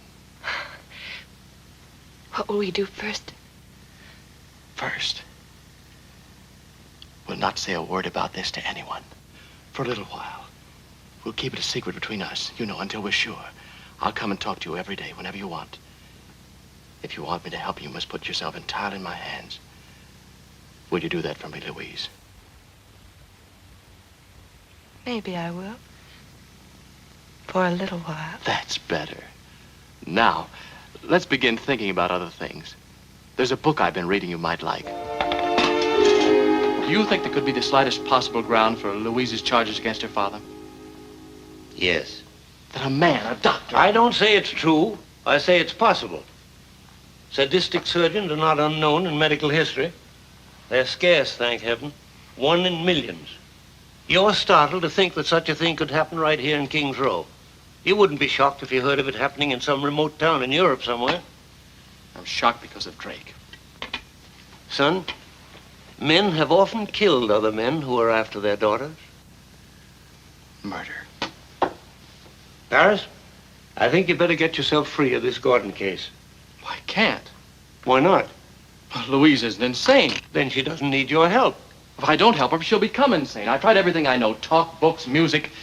I tell you, she'll go insane unless I relieve her obsession by letting her tell everything she knows. Do you think it'll do any good to have a thing like that noise around? Then do you want some real advice, son? Yes, sir. Get out of this town. Now. Before you're in too deep. But I thought you said... Change my mind.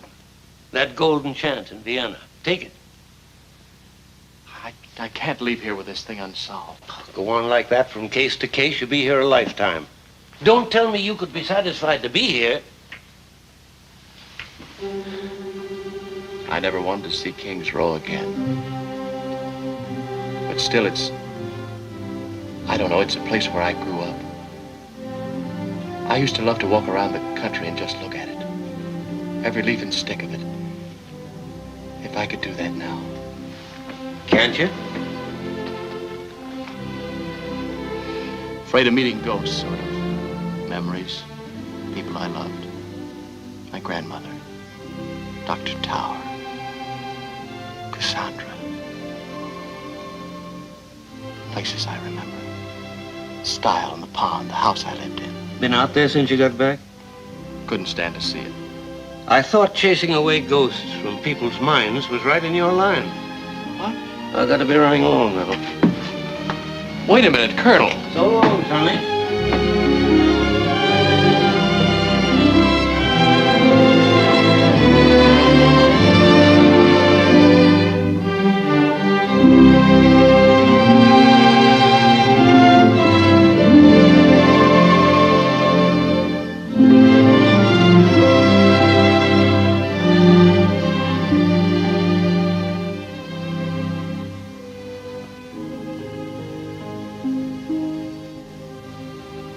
Cassie!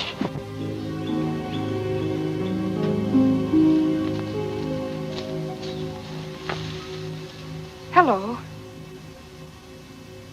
Oh, Don't go away. I don't mean to intrude. You see, I'm Paris Mitchell, and Are you Dr. Mitchell? The one that plays the piano? well, nobody ever identified me that way before. Professor Berdorf often speaks of you. Do you take piano from him? Yes, a little. But he tells me he has only dunderheads. I'm a dunderhead. I don't believe it. How could you know? He said you were a genius. Well, I'm not. You have a trace of accent. Are you European? I'm Viennese. I studied medicine in Vienna. Yes, I know. You know everything, don't you? Some people get talked about. I'm Elise Sander. My father's head of the experiment station here. Of course, you've come to see your home. We've been expecting you. I always used to walk in this way, over the stile, down the trees, past the pond. The pond was a very, very special place. It is to me, too. Would you like to walk down and see it closer? If you don't mind. Why ever should I? It was yours first. Have you lived here a long time? Almost 2 years. All that time? And I didn't know, Miss Anna. Everyone calls me Elise. I'm not used to this yet. How old are you, do you mind? 19? Well, you're just a baby. I don't think so. Probably not. Did you think you were just a baby when you were 19? No. When you saw me, you called out a name. Why did you do that? I think I was startled with the way you looked sitting here. Like someone named Cassie? A little like someone, yes. A little girl I used to play with. Your sweetheart? Yes. We used to go swimming here. We were just babies, but I think we knew we ought not to. You mean... Oh, you naughty children. It was a long time ago. What became of her? She died. Oh, I'm sorry. No, it's all right. I can think about it now. Would you like to come out and see the house? I'm a little timid about it. Can you understand? Come on. I'll go with you.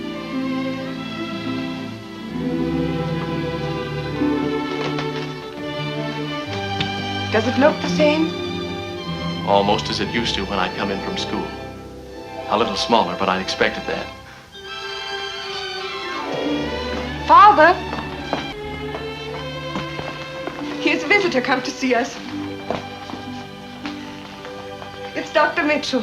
Oh. What do you think? How do you do, sir? I'm very happy to welcome you, Dr. Mitchell. Oh, but perhaps that's impertinent. This used to be your home. We are the intruders. Not at all, sir. It looks... Well, we had the piano over here instead of where it is, but otherwise, it's like coming home. You'll stay to dinner then? He may, mayn't he, Father? Certainly. I'll bet you have a maid named Donna.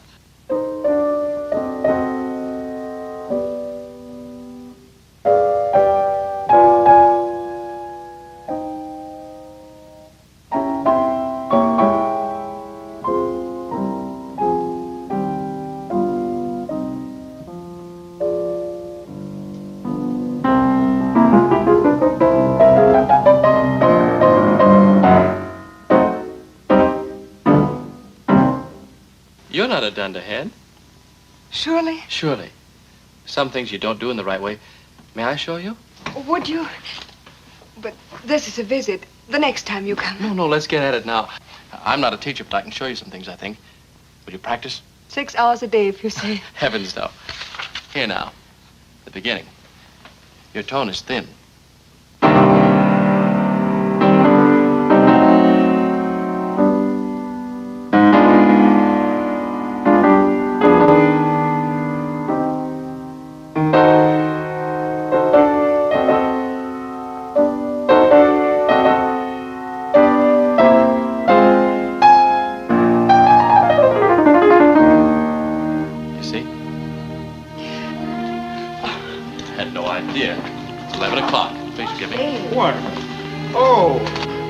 So early, Dr. Mitchell. I'm going, but not so early, I'm afraid. Good night, sir.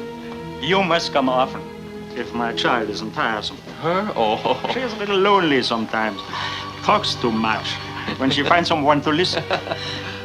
You must feel that this is a little your home again, if you will. She means that, Doctor.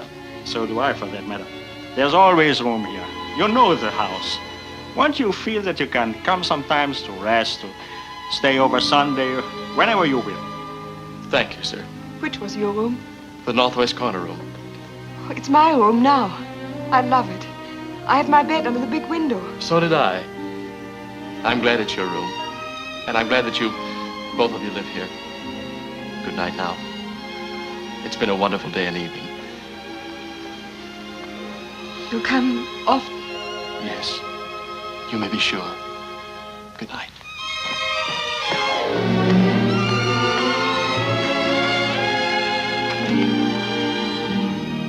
See all those marked in red? They're all sold. The whole #1 track, 24 lots. That's great. The clay pit workers took most of them. Low prices, but they make wages and pay off. Treasurer, show them the figures. I just finished. That's how we stand as of today. Yeah, but that's yours, of course. We're all going to be nasty old rich people, I can see that. Not bad for a girl, an old cripple piled up in bed. It's marvelous, you kids. I'm tickled pink. You know what you ought to do when you open up the new tract? You ought to save a couple of lots for yourselves. Move into a new house. You'd like that, wouldn't you, Randy? Like it? Well, that's what I've hoped for more than anything. May we, Drake? Randy. Yes, honey, what is it? Randy, listen, I want you to promise me one thing. I'll promise you anything. Promise me I'll never have to go outside of this house until I'm dead. Oh, Drake, how foolish. Promise me. Of course I'll promise you if you want me to, darling. Forget it, Drake. It was just an idea. I'm sorry. You're fixed up here fine. Forget it. Well, I've got to go. I've got a patient waiting. Did you hear that, Drake? He's got a patient. Oh, I got a lot of patients. 2 colds and a pair of twins last week. Told you you'd be famous. I'll come down to the door with you. Will you be all right, Drake? Sure, what do you think? See you soon, plutocrat. So long, Doc. You suppose you'd hate to give me a cup of coffee? I want to talk to you for a minute. Is Drake? He's all right. We've got to expect those outbursts once in a while. Hello, Paul. Todd. Hello, Doc. Carter Sackett. Paris wants to talk to me, Paul. Oh. Yeah. Well, we'll step in the parlor. Sorry to chase you out. Oh, that's all right. Well, don't bother to make fresh. It's no trouble. It isn't good. That impulse of his to hide in a corner. I've tried to get him to move, even as far as downstairs. I know it's bad for him up there. You can see the trains and hear them. Sometimes he has nightmares. I've heard him wake up in the middle of the night screaming. He won't be the old Drake until he can go about as free as any of us. Todd gave him a wheelchair once for a present. He would have killed him if he could, and he loves Todd. We'll think of a way. I still believe we've half won a very ticklish fight. Of course, your marrying him did more than anything. I've never told you, but I think it was fine of you. I didn't marry Drake out of pity, Paris. I knew that. I never loved anyone else. Even in school, I never had crushes on boys.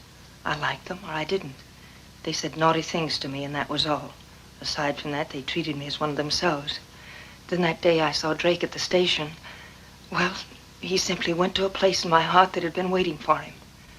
Drake, oh, Paris, tall and laughing and going about with his head up.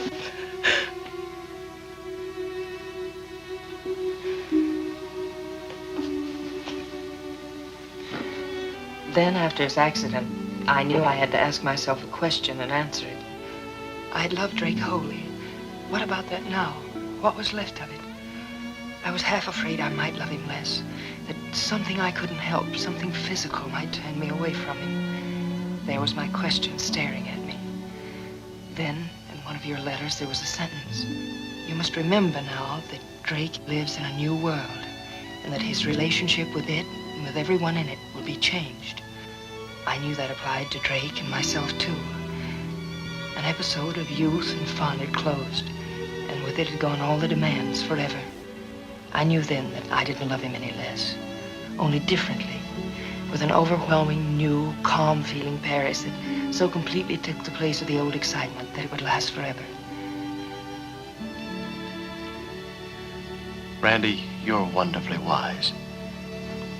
The coffee's boiling. Can't leave. Nobody can. I will see it. What's that? Louise, you shouldn't have come here. You said you'd help me, but you won't. You're only tricking me. I'm going to tell Drake he'll help me. What is it? She's the one he married. Listen to me, Louise. Get control of yourself. You mustn't see Drake. Drake is ill. You said you'd help me. I said I would and I will, but I can't if you don't do what I tell you. Go home now. Paul, you'll take her, won't you? Sure. Will you help me? Yes, Louise, but you must let me do it my own way. Go home with Mr. Monahan now. I'll come to talk to you tonight. You'll do that for me, won't you? Yes, Paris. Paris, that poor girl. What did she want? Well, I've been treating her. Her mother sent for me. Drake was in love with her once. That was over even before I went to Europe, Randy. I suppose you might as well know. Louise has had a sort of breakdown. She has it in her head that her father sometimes performed unnecessary operations. Drake? You mustn't think, Randy. You mustn't let yourself think. Paris, did Dr. Gordon do? I don't know. You do and you won't tell me? I don't know. I could tell you something about that. Something I ain't ever told before. Maybe I shouldn't now. I think we better know as much as possible now. I was there that night. Yes, I know. Something that Sam Winters said. He helped the doctor. Something he said started me thinking. He said Go on, Todd.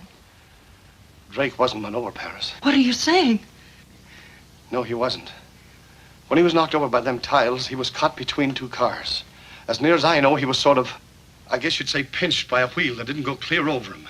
Exactly what did Sam Winters say, Todd? He said, I can remember just the right words.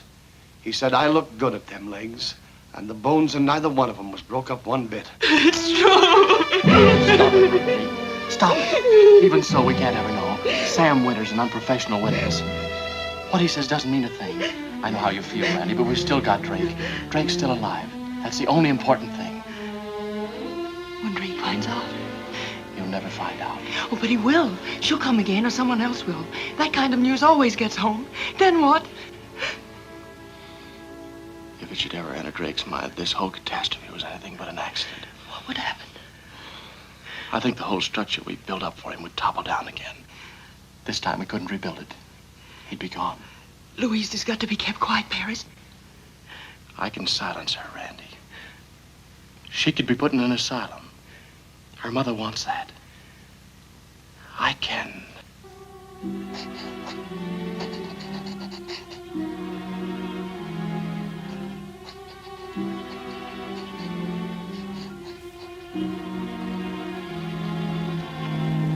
Whenever I had anything that was too big for me, I used to run home with it here to my grandmother. And what would she say, Paris? She'd say no one could tell me what is right and what is wrong, except myself. She must have been a very wise old lady. But there isn't a right without a wrong. A terrible wrong. Shall I commit Louise Gordon to a life of unspeakable horror? Or let her mother carry out her plan, which is the same as my doing it? You can't. Then shall I set her free and destroy Drake? It isn't fair that you should have to decide such a thing. I know what I can do. I can get on a train, then get on a boat. Will you go back to Vienna with me, Elise? Paris. I mean it. Yes, Paris. I'd go with you anywhere. But you wouldn't be proud to go with me. That's true, isn't it? Paris, I've been so hoping. Hope for many things. Ever since the first time I saw you, and all the other times too, I've hoped that someday you would say something to me as you've just said. And other things I've hoped too. I've hoped that you will never want to go back to Vienna, but stay here, and find your work here too. I can't stay here. I've failed here. Would you succeed then in Vienna? Perhaps you're right. Perhaps I should never have tried to be a doctor. But that's childish. Unworthy of you. If I can see any way at all. Paris, are you sure that your treatment for Drake is the right one? If I can't cure him, my best friend. That's just it. He is your best friend. Perhaps you protect him too much. It would only be natural. Suppose he was just a patient. Suppose they both were, he and Louise Gordon. Would you know what to do then? Suppose they weren't people you loved or even knew. Don't say anything more.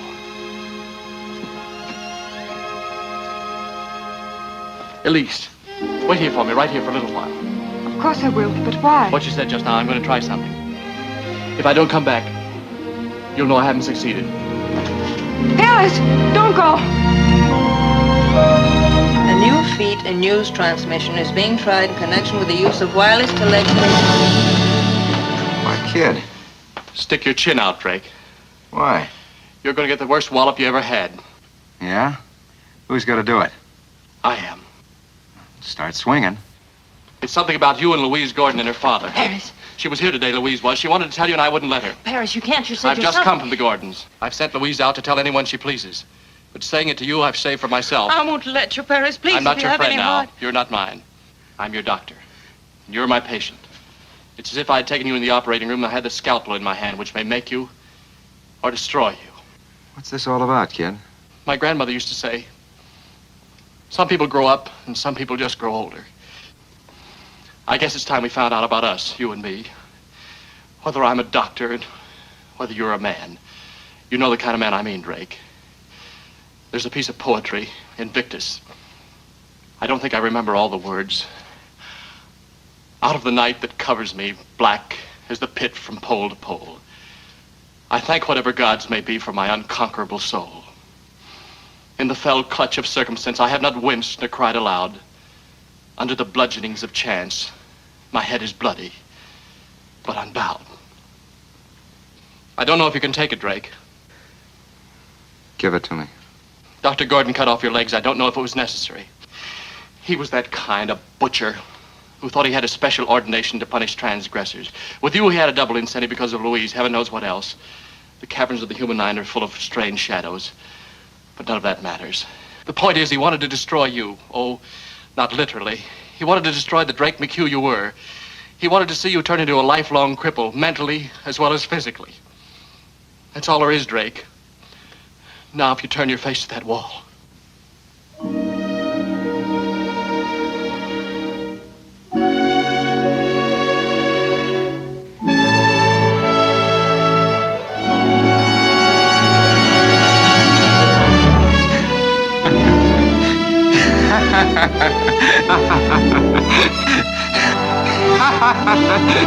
That's a hot one, isn't it? Where did Gordon think I lived? In my legs?